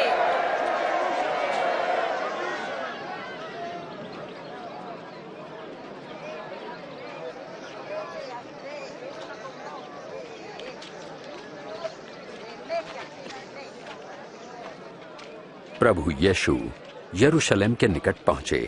उन्होंने उसे देखा और रो पड़े।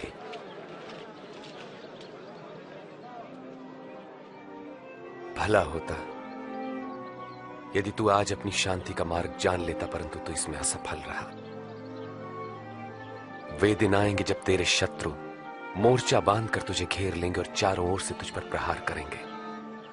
इन्हीं दीवारों के बीच तुझे तबाह कर देंगे, तुझे और तेरे लोगों को, और वो पूरी तरह तेरा सर्वनाश करके रहेंगे, क्योंकि तूने अपने अनुग्रह के समय को नहीं पहचाना।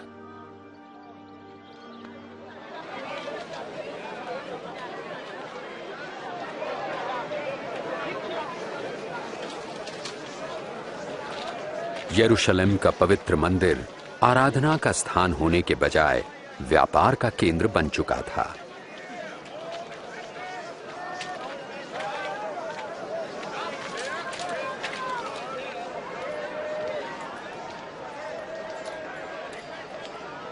पाँच, 6, 7, 8, 9, 10, 11, 12, 13, 14, 15, 16, 17, 18, 19, 20, 21, 22, 23, 24, 25, 26, 27, 28।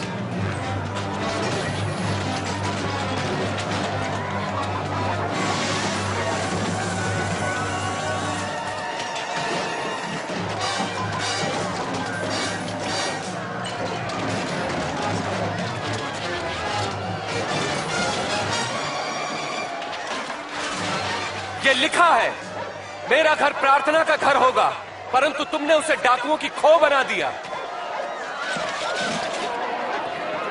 ये मेरे जानवरों को भगा रहा है। रोको उसे, रोको उसे।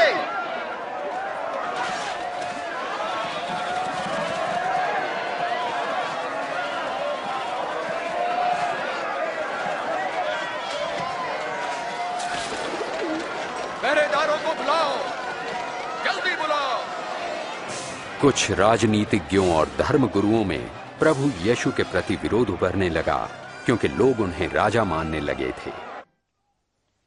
मैंने तो सुना है कि बहुत से लोगों ने उसे अपना राजा मान लिया है। राजा? भिखारियों, वेश्याओं और चोरों का? उसके सामान हमने बहुत देखे। वे आके अपने दावे करके चले जाते हैं, लोग भूल जाते हैं। अनजान मत बनो, उसके अनुयायी प्रतिदिन बढ़ रहे हैं। उसकी सराहना करते हैं लोग और सोचते हैं कि वो राजा है। मैं आपको चेतावनी देता हूं कि अगर इस आदमी ने और शांति भंग की तो आप ही जिम्मेदार होंगे।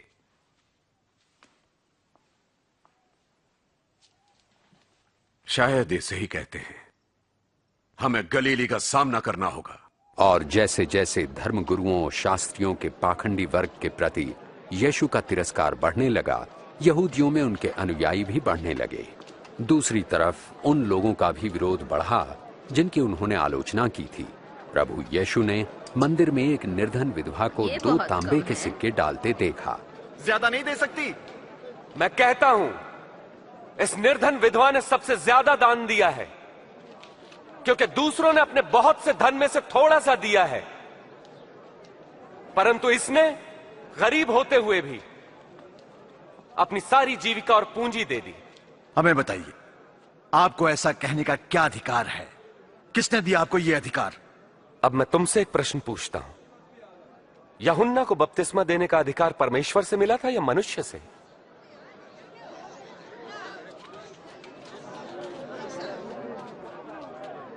हम क्या उत्तर दें?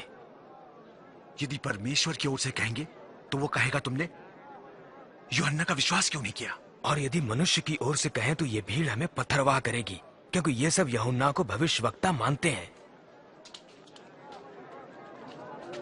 हमें नहीं मालूम ये अधिकार कहां से मिला। तो मैं भी तुम्हें नहीं बताता कि मैं ये सब कुछ किस अधिकार से करता हूं।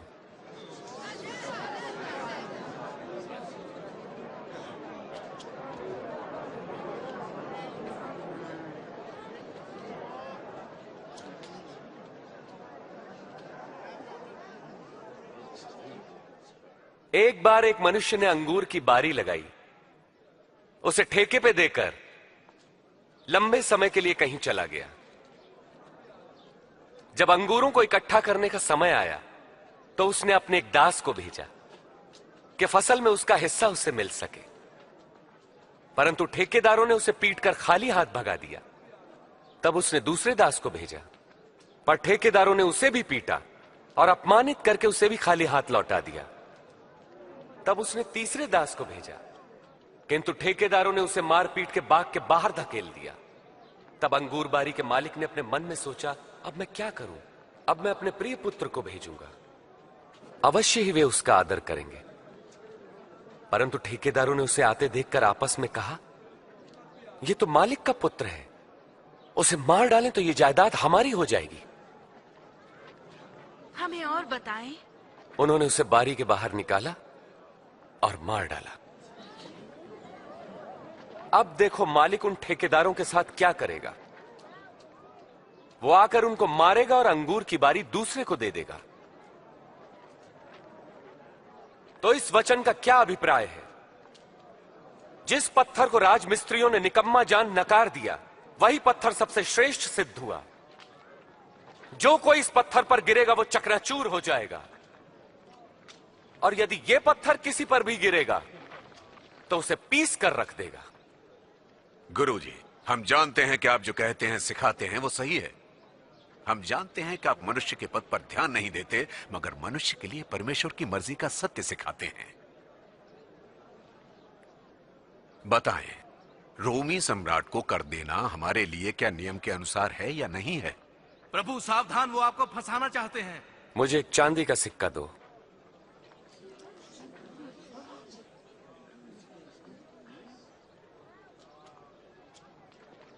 इस पर किसका चित्र और नाम अंकित है? राजा का। तब जो राजा का है वो सब राजा को दो, जो परमेश्वर का वो परमेश्वर को दो। हमारा इस विषय में क्या उत्तर है? तब अख़मीरी रोटी का पर्व निकट आया, जिसे फसह का पर्व कहते हैं।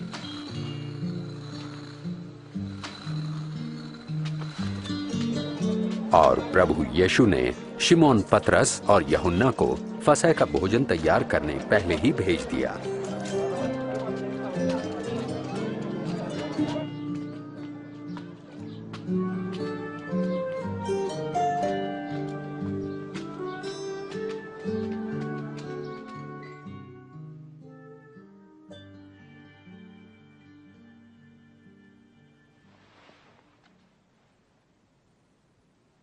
मेरी बड़ी इच्छा थी कि दुख भोगने से पहले ये फसह का बोझ तुम्हारे साथ खाऊं। मैं तुमसे कहता हूं, परमेश्वर के राज्य में इसका उद्देश्य पूरा न होने तक मैं इसे नहीं खाऊंगा।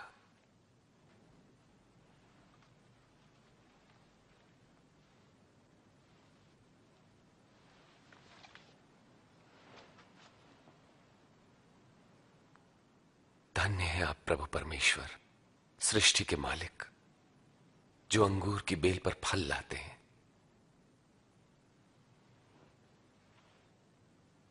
इसे लो और आपस में बांट लो। मैं तुमसे कहता हूं कि जब तक परमेश्वर का राज्य ना आ जाए मैं अंगूर का रस नहीं पीऊंगा।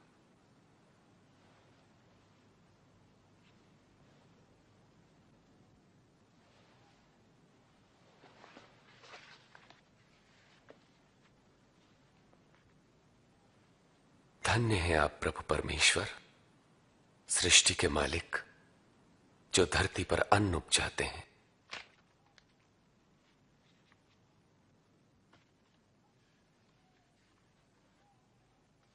यह मेरी देह है जो तुम्हारे लिए दी जाती है। मेरी याद में ऐसा ही किया करो।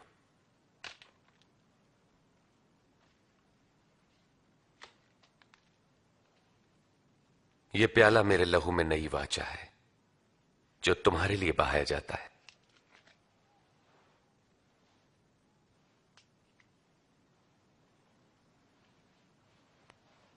पर देखो, मुझे पकड़वाने वाला मेरे साथ इसी मेज पर है।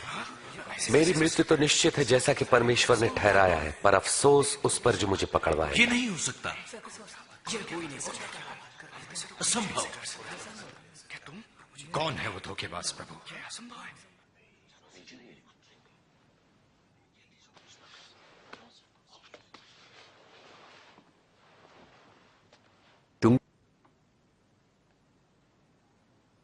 तुम में सबसे बड़ा सबसे छोटे की तरह बने और अगुआ सेवक के समान। बड़ा कौन है, वो जो भोजन पर बैठा है या वो जो सेवा करता है? हां, वही जो मेज पर बैठा है। परंतु मैं तुम्हारे बीच सेवक की तरह हूं। मेरी सभी परीक्षाओं में तुम मेरे साथ रहे, और जैसा मेरे पिता ने मुझे राज्य करने का अधिकार दिया, यह अधिकार मैं तुम्हें देता हूं। तुम मेरे राज्य में मेरी मेज पर भोजन करोगे और तुम सिंहासनों पर बैठकर इज़राइल के 12 गोत्रों पर राज्य करोगे। तब तो कोई धोखेबाज नहीं। शिमोन, शिमोन सुनो, शैतान तुम सबकी परीक्षा लेना चाहता है कि अच्छे को बुरे से अलग करे, जैसे किसान गेहूं को भूसी से अलग करता है। परंतु मैंने प्रार्थना की है कि तुम्हारा विश्वास न डगमगाए, और जब तुम मेरी ओर लौटो तो अपने भाइयों को ढाढ़स बंधाना। प्रभु, मैं आपके साथ बंदीगृह जाने के लिए और मरने को भी तैयार हूं। मैं कहता हूं पतरस कि आज मुर्गे के बांग देने से पहले तुम 3 बार इनकार करोगे कि मुझे नहीं जानते।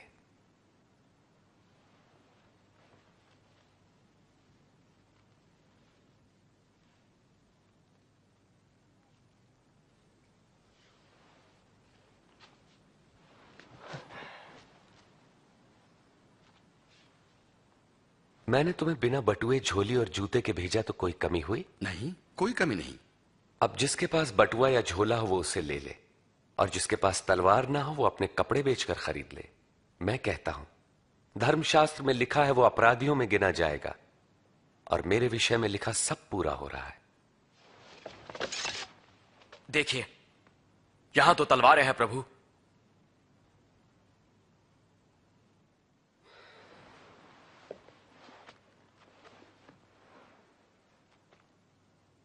बहुत है। और प्रभु यीशु से छुटकारा पाने के लिए धर्म गुरुओं की एक सभा हुई। तब शैतान यहूदा इस्करियोती में समा गया, जो 12 शिष्यों में से एक था। उसने धार्मिक गुरुओं के साथ मिलकर प्रभु यीशु को पकड़वाने का षड्यंत्र रचा। प्रभु यीशु प्रार्थना करने यरूशलेम से जैतून के पहाड़ पर गए।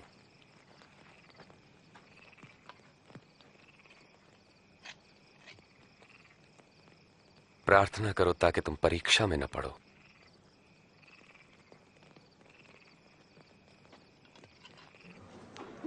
यहूदा इस्करियोती ने केवल 30 चांदी के सिक्कों के लिए प्रभु यीशु से विश्वासघात किया।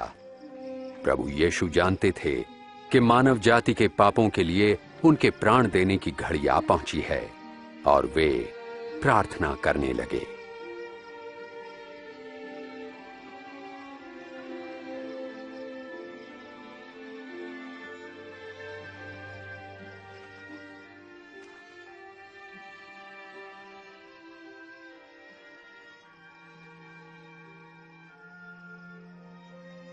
हे पिता, अगर आप चाहें तो ये प्याला मेरे पास से हटा लें,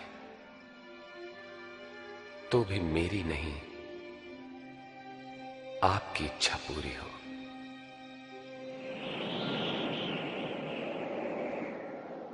और प्रभु यीशु को सामर्थ्य देने के लिए एक स्वर्गदूत प्रकट हुआ,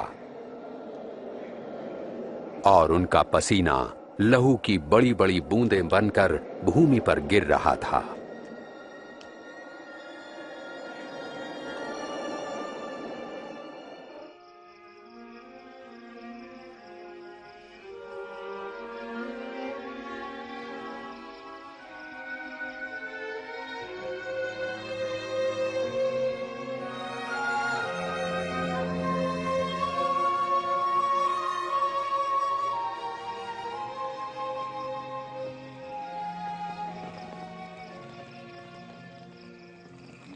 तुम क्यों सो रहे हो?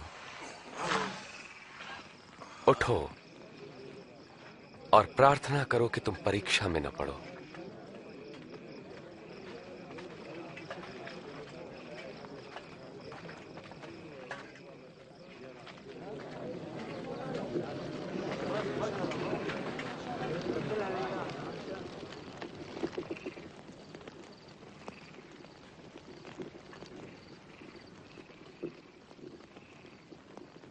यहूदा,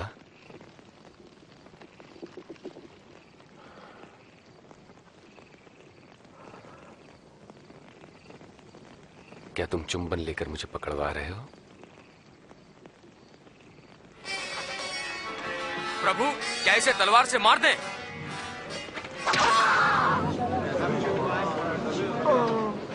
चलो इसे पकड़ लो। बस बहुत हो गया।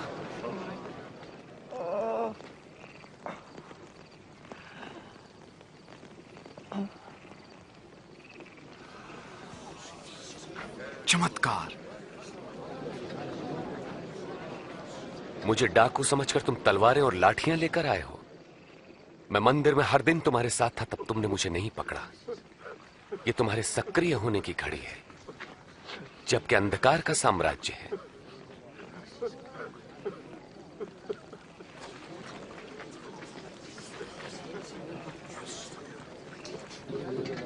पकड़ लो इसे।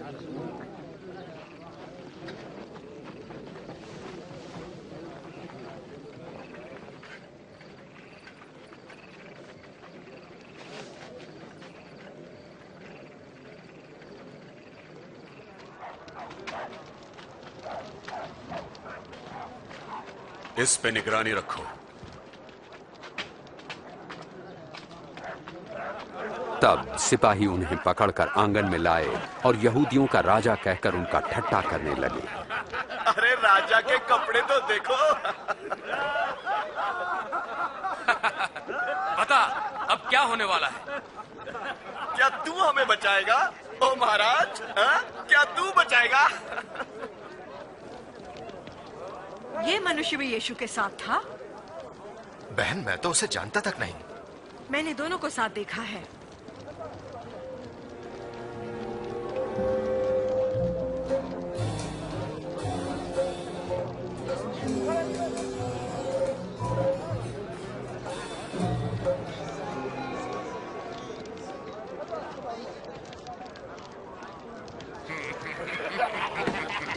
हम तो तेरे नौकर हैं। बड़े बनते थे, अब कैसा लगता है? तू भी तो उनमें से एक है। वो मैं नहीं।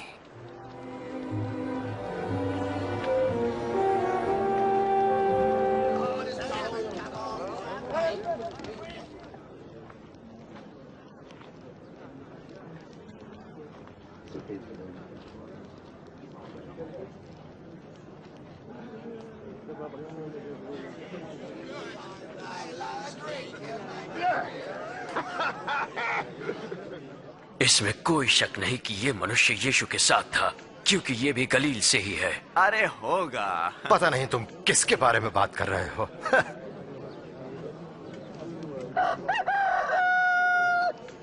प्रभु यीशु ने मुड़कर सीधे पतरस को देखा। तब पतरस को यीशु की वो बात याद आई कि आज मुर्गे की बांग देने से पहले तुम 3 बार मेरा इनकार करोगे।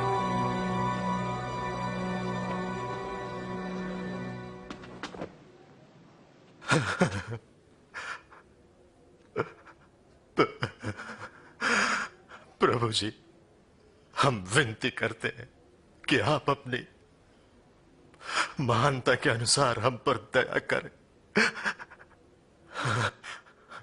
प्रभु, जब हमारे पूर्वजों ने आपका विरोध किया तब आप उनसे क्रोधित थे, फिर भी उनका नाश नहीं किया, परंतु क्षमा किया। आपने अपने प्रेम, वाचा तथा विश्वास योग्यता के कारण उन्हें क्षमा कर दिया।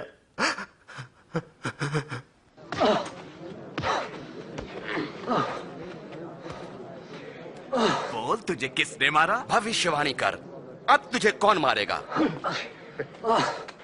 बस करो, ये सब बंद करो, इसे सभा के सामने ले आओ। चल।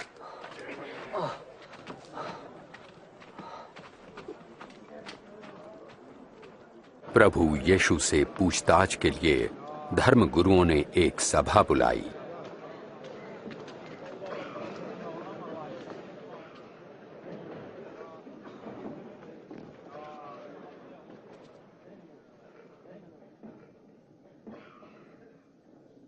हमें बता, क्या तू ही मसीह है? यदि मैं बताऊंगा तो तुम विश्वास न करोगे। यदि मैं तुमसे प्रश्न पूछूं तब तुम उत्तर न दे सकोगे।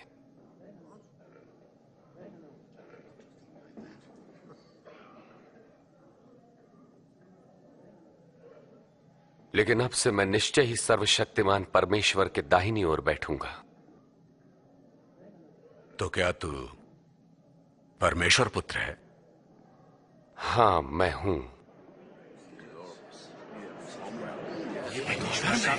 किसने से ये कहने का अधिकार दिया है?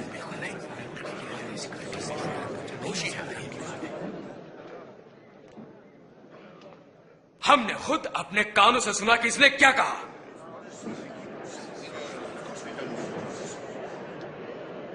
हम इसे पिलातुस के पास ले जाएंगे।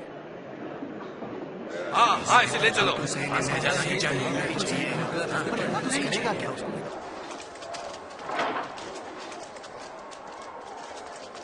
चलो।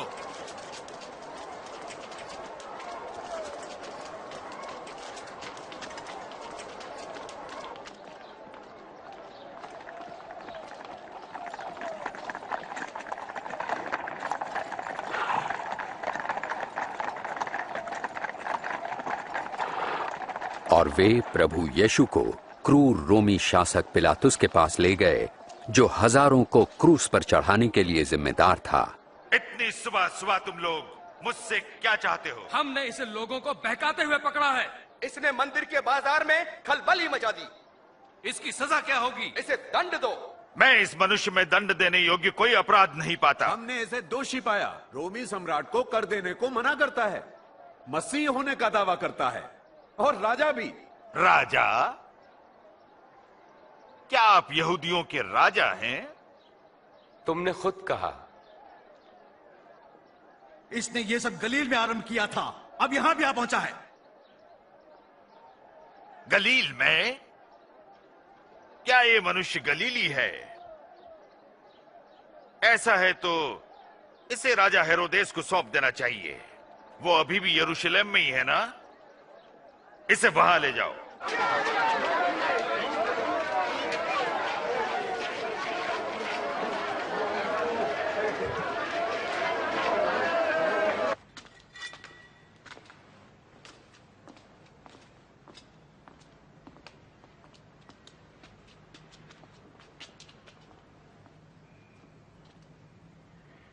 तो अपने विषय में क्या कहते हो तुम?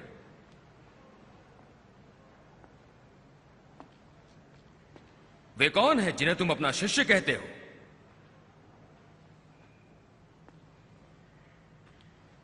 मैंने बहुतों से सुना है कि तुम आश्चर्य कर्म भी करते हो।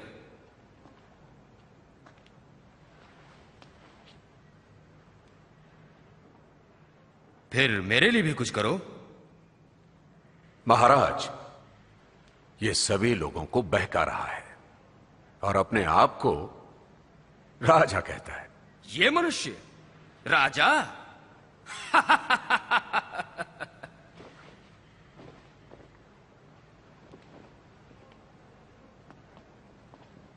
महाराज, इसे खूब पीटो।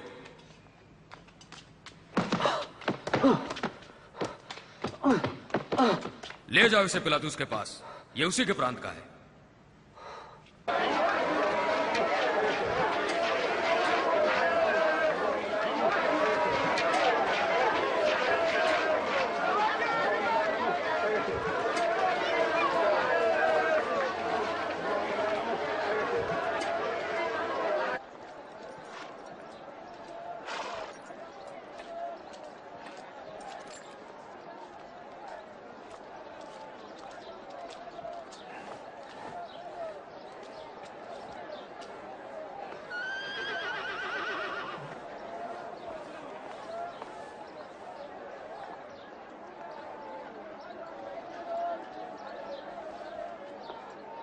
इस व्यक्ति ने मृत्युदंड के योग्य कोई अपराध नहीं किया।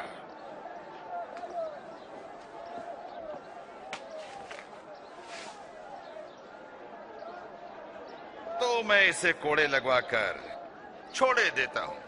इस त्योहार के समय हमारे लिए आप एक आदमी को छोड़ने का अधिकार रखते हैं। हमारे लिए छोड़ दे। ठीक है। और इस मनुष्य को दंड दे। हाँ, हमें बरअब्बा चाहिए।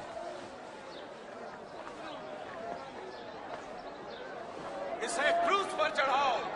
हाँ, इसे क्रूस पर चढ़ाओ। तुम इसे कोड़े लगाओ।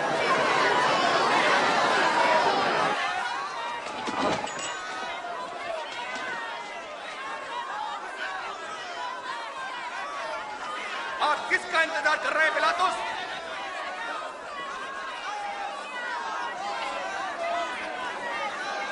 ये यीशु है।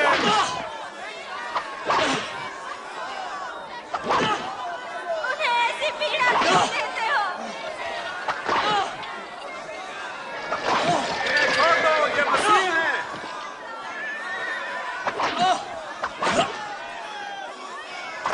ये निर्दोष है।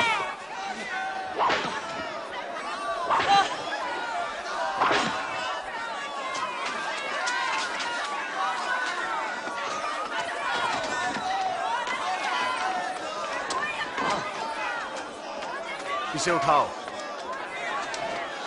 वो जोर जोर से चिल्ला रहे थे कि यीशु को क्रूस पर चढ़ाया जाए, तो पिलातुस ने यीशु को मृत्युदंड दिया। बदले में हत्या और दंगे के लिए बंदी बरअब्बा को रिहा कर दिया गया और क्रूस पर चढ़ाने के लिए यीशु को उनके हवाले कर दिया।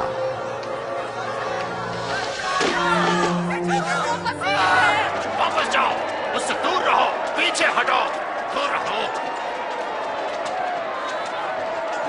उससे दूर रहो, पीछे हटो, पीछे हटो, पीछे हट जाओ, रास्ता खाली करो, हट जाओ, रास्ते में से हट जाओ। मैं जब कहूं तो चलो,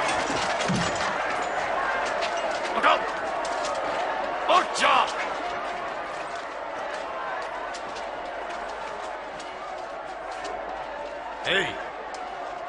क्या नाम है तुम्हारा? हजूर, मुझे शमौन कुरैनी कहते हैं। इधर आओ तुम। रस्सियां काटो।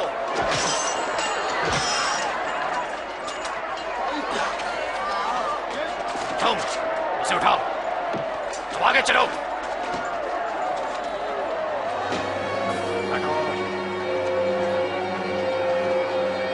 आगे हटो, छोड़ो उसे।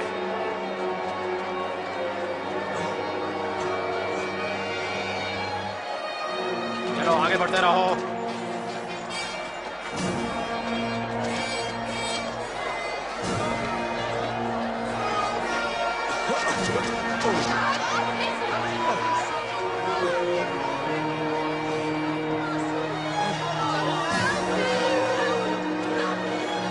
हटो, पीछे हटो।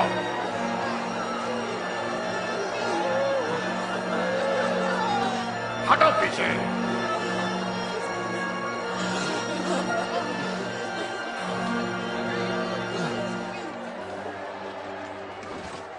हम आपके लिए रोते हैं प्रभु जी, इसे पीजिए प्रभु जी। पी लीजिए प्रभु जी।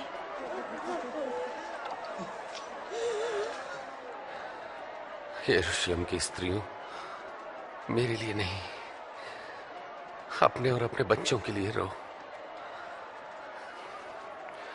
जब ये लोग मेरे साथ ऐसा व्यवहार कर रहे हैं तो तुम्हारे साथ क्या कुछ ना होगा। परमेश्वर आपकी सहायता करे, हम आपके लिए प्रार्थना करेंगे।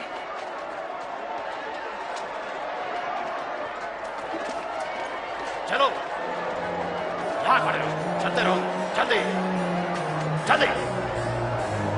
अब तुम जाओ, चलते रहो, आगे बढ़ो, जल्दी से जल्दी से। अब तुम चलो, चलो, अब तुम आगे बढ़ो, जल्दी।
अपना काम करते रहो।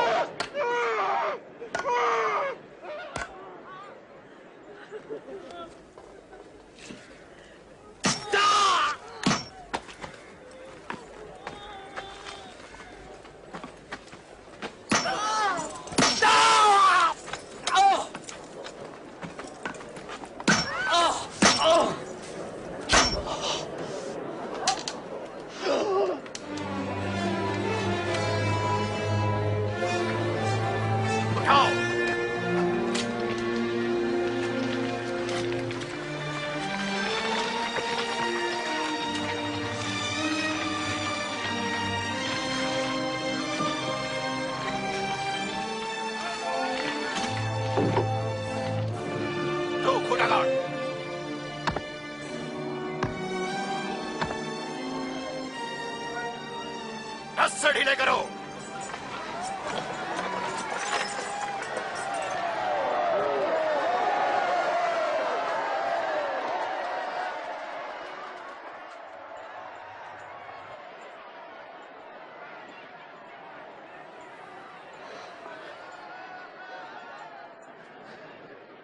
हे पिता, इन्हें क्षमा कर, ये नहीं जानते कि क्या करते हैं।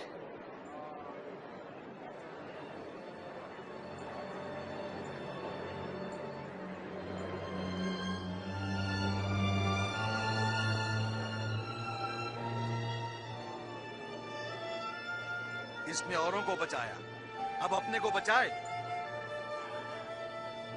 यदि तू मसीह है तो अपने आप को बचा। हाँ, क्रूस पर से उतरा। हमारे सामने भी एक आश्चर्य कर्म करे।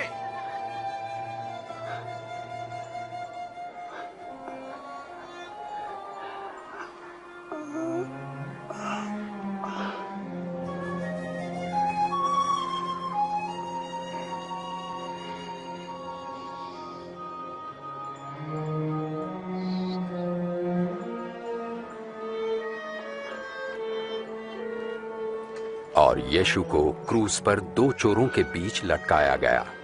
इस प्रकार परमेश्वर के भविष्यवक्ताओं द्वारा सैकड़ों वर्ष पूर्व की गई भविष्यवाणी पूरी हुई।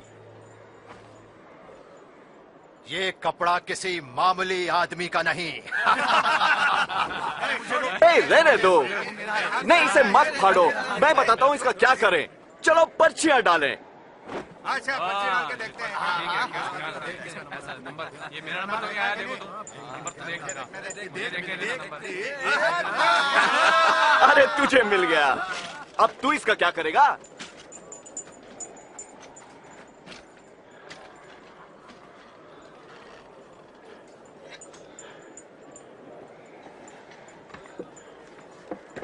उनके सिर के ऊपर एक तख्ती लटकाई गई जिस पर लिखा था, ये यहूदियों का राजा है।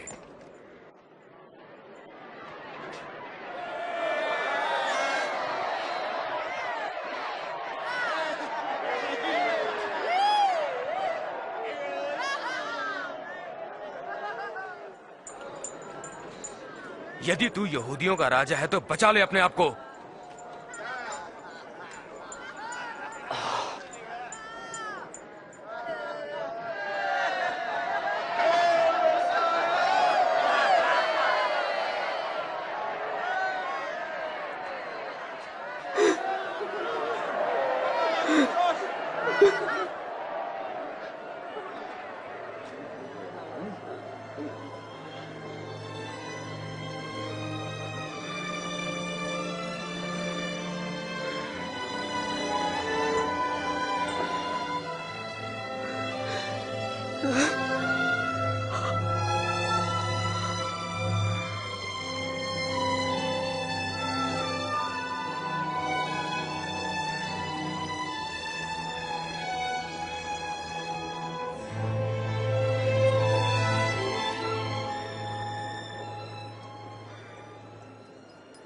क्यों?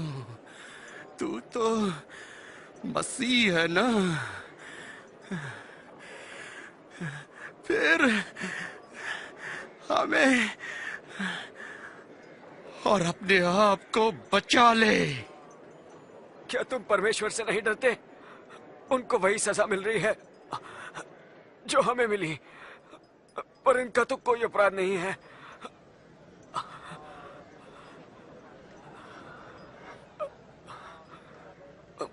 मुझे याद रखना यीशु जी, जब आप अपने राज्य में आएंगे। मैं वचन देता हूं कि तुम आज ही स्वर्ग में होगे मेरे साथ।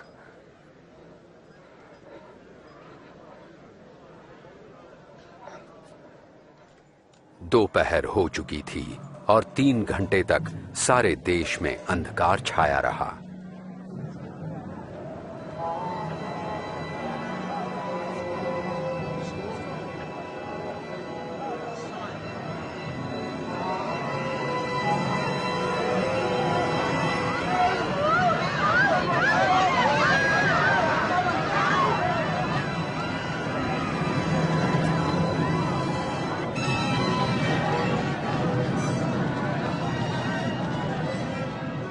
और मंदिर का पर्दा ऊपर से लेकर नीचे तक फट गया।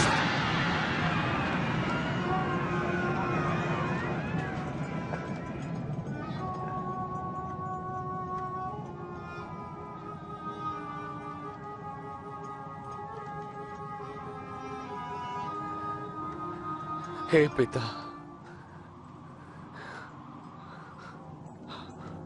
आपके हाथों में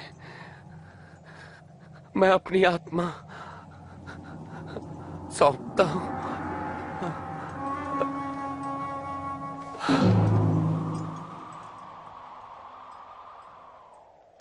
सैनिकों के सूबेदार ने ये देखकर परमेश्वर की बड़ाई करते हुए कहा, परमेश्वर की महिमा हो।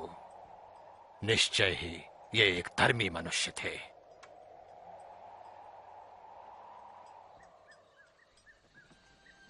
धार्मिक सभा के एक नेक सदस्य अरमतिया के यूसुफ ने, जो इस कार्य से सहमत नहीं था, जाकर पिलातुस से अनुमति ली कि प्रभु यीशु की लोथ को विश्राम के दिन से पहले ही कब्र में रखा जा सके।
क्षमा कीजिए, हम प्रभु की लोथ के पीछे पीछे आ रहे थे। आप सभी आ सकते हैं, मगर चले, विश्राम दिन शुरू होने वाला है।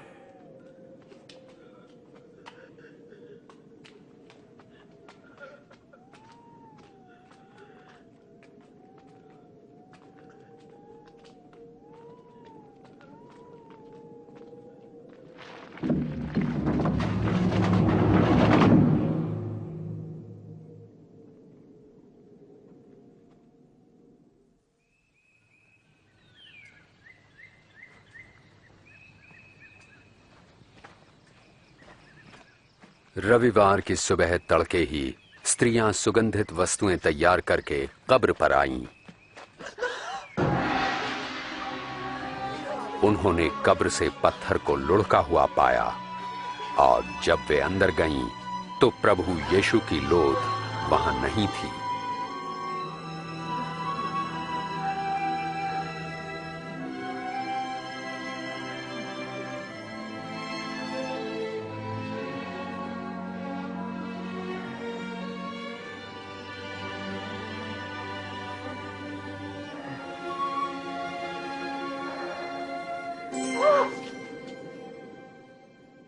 तुम जीवित को मरे हुओं में क्यों ढूंढती हो? वे यहां नहीं हैं, पर जी उठे हैं। तुम्हें याद है कि गलील में उन्होंने क्या कहा था? वे पापियों के हाथ पकड़वाए जाएंगे, क्रूस पर चढ़ाए जाएंगे और तीसरे दिन जी उठेंगे।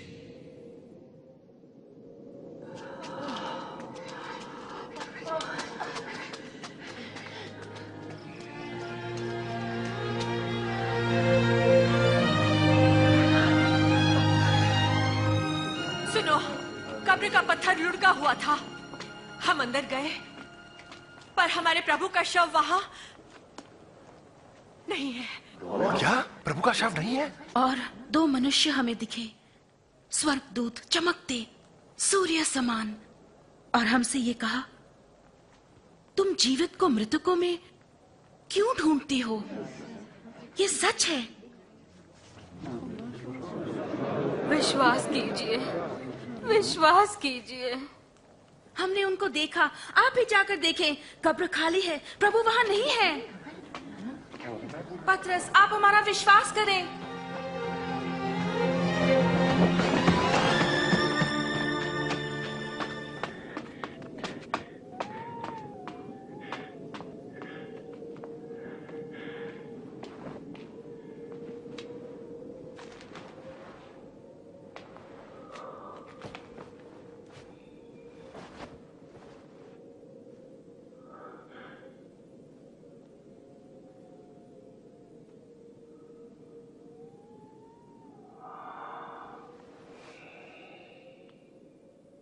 प्रभु यीशु दो शिष्यों पर प्रकट हुए और वे उत्साह भरे अपने साथियों के पास गए। प्रभु सच में जी उठे हैं, वे पतरस को दिखाई दिए। हम जब रास्ते में थे उन्हें नहीं पहचान सके, पर रोटी तोड़ने पर ही हमने उन्हें पहचाना। इम्माउस में वे वहां कैसे पहुंच गए?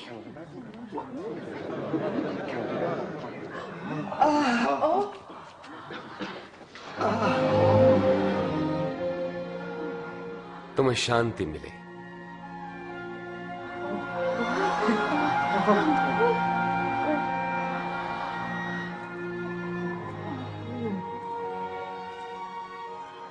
तुम क्यों इतने चिंतित हो?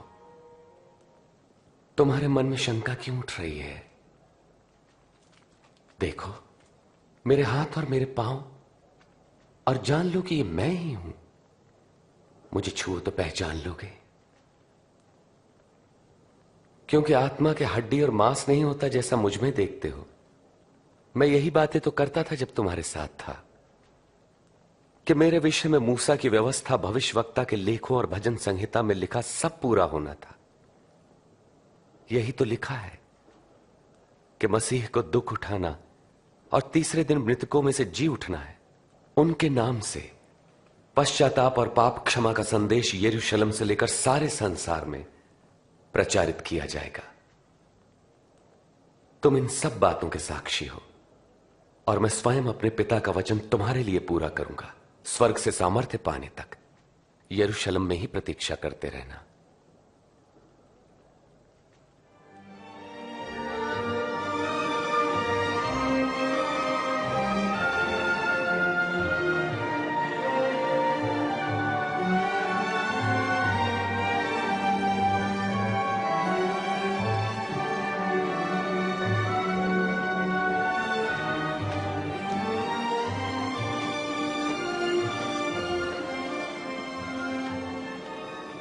परमेश्वर तुम्हारी रक्षा करें और आशीष दे। स्वर्ग और पृथ्वी का सारा अधिकार मुझे दिया गया है, इसलिए जाकर सब जातियों के लोगों को शिष्य बनाओ और उन्हें पिता, पुत्र और पवित्र आत्मा के नाम से बपतिस्मा दो, और उन्हें सब बातें जो मैंने तुम्हें आज्ञा दी हैं मानना सिखाओ। और देखो, मैं जगत के अंत तक सदैव तुम्हारे साथ हूं। आमीन।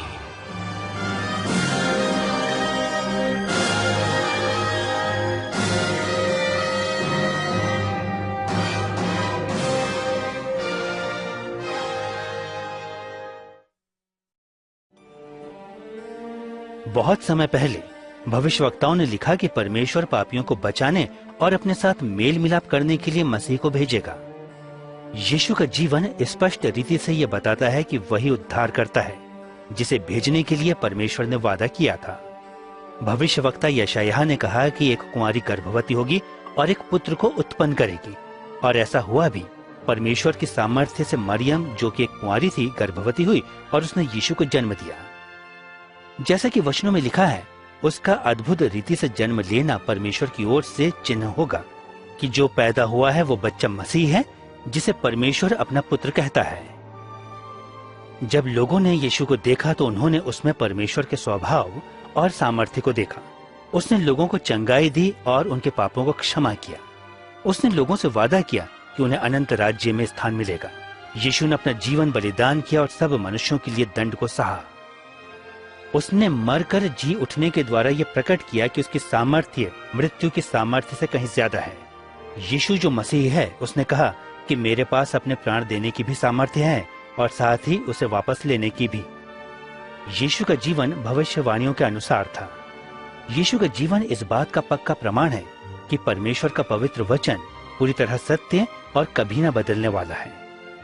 ये सच है कि यीशु ही परमेश्वर का वचन है। परमेश्वर यीशु के द्वारा अपने आप को लोगों पर प्रकट करता है। यीशु ने स्वयं कहा, आकाश और पृथ्वी टल जाएंगे परंतु मेरा वचन कभी नहीं टलेगा। आदि में परमेश्वर ने आदम और हव्वा की रचना की ताकि वो उसकी उपस्थिति में आनंद से रह सके, लेकिन उन्होंने परमेश्वर पर अविश्वास किया और उसकी आज्ञा को नहीं माना। उनके इस शर्मनाक कार्य ने उन्हें परमेश्वर से दूर कर दिया। पवित्र शास्त्र में लिखा है कि सभी मनुष्यों ने पाप किया है और पाप का परिणाम मृत्यु है। जो लोग पाप करते हैं वो परमेश्वर के साथ संगति नहीं कर सकते। जिस प्रकार परमेश्वर ने एक भेड़ का अब्राहम के पुत्र की जगह पर मरने के लिए उपाय किया, इसी प्रकार परमेश्वर ने यीशु को आदम के वंशजों की जगह पर मरने के लिए भेजा। उसने ये इसलिए किया कि जो कोई यीशु पर विश्वास करता है वो उसकी उपस्थिति में आ सकता है। यीशु के शिष्य पतरस ने कहा, यीशु ही वो है जिसके बारे में भविष्यवक्ताओं ने कहा कि जो उस पर विश्वास करते हैं परमेश्वर उनके पाप क्षमा करेगा। जो यीशु के पीछे चलते हैं वो पाप के दंड से छुटकारा पाकर परमेश्वर के साथ सदैव रहेंगे। जब यीशु मुर्दों में से जी उठा तो उसने अपने चेलों से कहा हर राष्ट्र में मेरे नाम से लोगों में ये प्रचार किया जाएगा कि परमेश्वर उनके अपराध क्षमा करता है जो अपने पापों को छोड़कर उसकी ओर फिरता है। यीशु ने यह भी कहा कि वो परमेश्वर का पवित्र आत्मा भेजेगा कि वो उसके चेलों के साथ रहे और उन्हें सामर्थ्य दे कि वे परमेश्वर के मार्ग पर चल सकें। जब एक पापीन स्त्री ने अपने पापों से मन फिराया और यीशु के पीछे चलना शुरू किया, तब यीशु ने उससे कहा, तेरे पाप क्षमा हुए, तेरे विश्वास ने तुझे बचा लिया। यीशु ने कहा, जब लोग पूर्ण सच्चाई से परमेश्वर से प्यार करते हैं तो उसका प्रमाण ये होता है कि परमेश्वर ने उनके पाप क्षमा किए। यीशु मसीह ने लोगों को अपने पीछे चलने के लिए बुलाया। जब उस अपराधी ने जो क्रूस पर यीशु के साथ था यीशु पर विश्वास किया और अपने को बचाने के लिए पुकारा, तब यीशु ने कहा, तू आज ही मेरे साथ स्वर्गलोक में होगा। जो यीशु के शिष्य बनने का निर्णय लेते हैं वे यीशु के साथ अपने संबंध की शुरुआत इन शब्दों के इस्तेमाल से कर सकते हैं। पिता परमेश्वर, आप धर्मी हैं। मैं धन्यवाद देता हूं कि आप मुझसे प्रेम करते हैं। मुझे इस बात का पछतावा है कि मैंने आपकी आज्ञाओं को नहीं माना और आपके विरुद्ध पाप किया। मैं धन्यवाद देता हूं कि आपने यीशु को क्रूस पर मेरी जगह मरने के लिए भेजा और वो तीसरे दिन जी उठा। मैं धन्यवाद देता हूं कि उसने मेरे बदले मेरे पापों का दंड सहा। मैं आपके मार्ग पर चलना चाहता हूं और यीशु को अपना उद्धारकर्ता और अपने प्रभु के रूप में ग्रहण करना चाहता हूं। मैं धन्यवाद देता हूं कि आपने मेरे पापों को क्षमा किया है और हमेशा के लिए आपके साथ आपके राज्य में रहने के लिए द्वार खोल दिया है। मैं विनती करता हूं कि अपनी पवित्र आत्मा मुझे दे ताकि वो मेरे साथ रहे और मुझे आपका मार्ग दिखाए। वो मुझे सामर्थ्य दे ताकि मैं अपने पूरे मन से आपसे प्रेम रख सकूं, ताकि मैं ऐसा जीवन जीऊं जो आपको पसंद हो और इस दुनिया में हर जगह लोग आपकी स्तुति करें। आमीन। यीशु ने अपने शिष्यों के बारे में कहा, मेरी भेड़ें मेरा शब्द सुनती हैं और मैं उन्हें जानता हूं और वो मेरे पीछे चलती हैं। यीशु के शिष्य आपस में मिलते हैं, वो हर रोज उससे बातें करते हैं, उसके वचन को पढ़ते हैं, वो हमेशा उसका अनुसरण करते हैं और दूसरों को भी उसके बारे में बताते हैं। यीशु उनका मार्गदर्शन करता है और परमेश्वर के आत्मा के द्वारा जो उनके हृदय में रहता है उन्हें सामर्थ्य प्रदान करता है।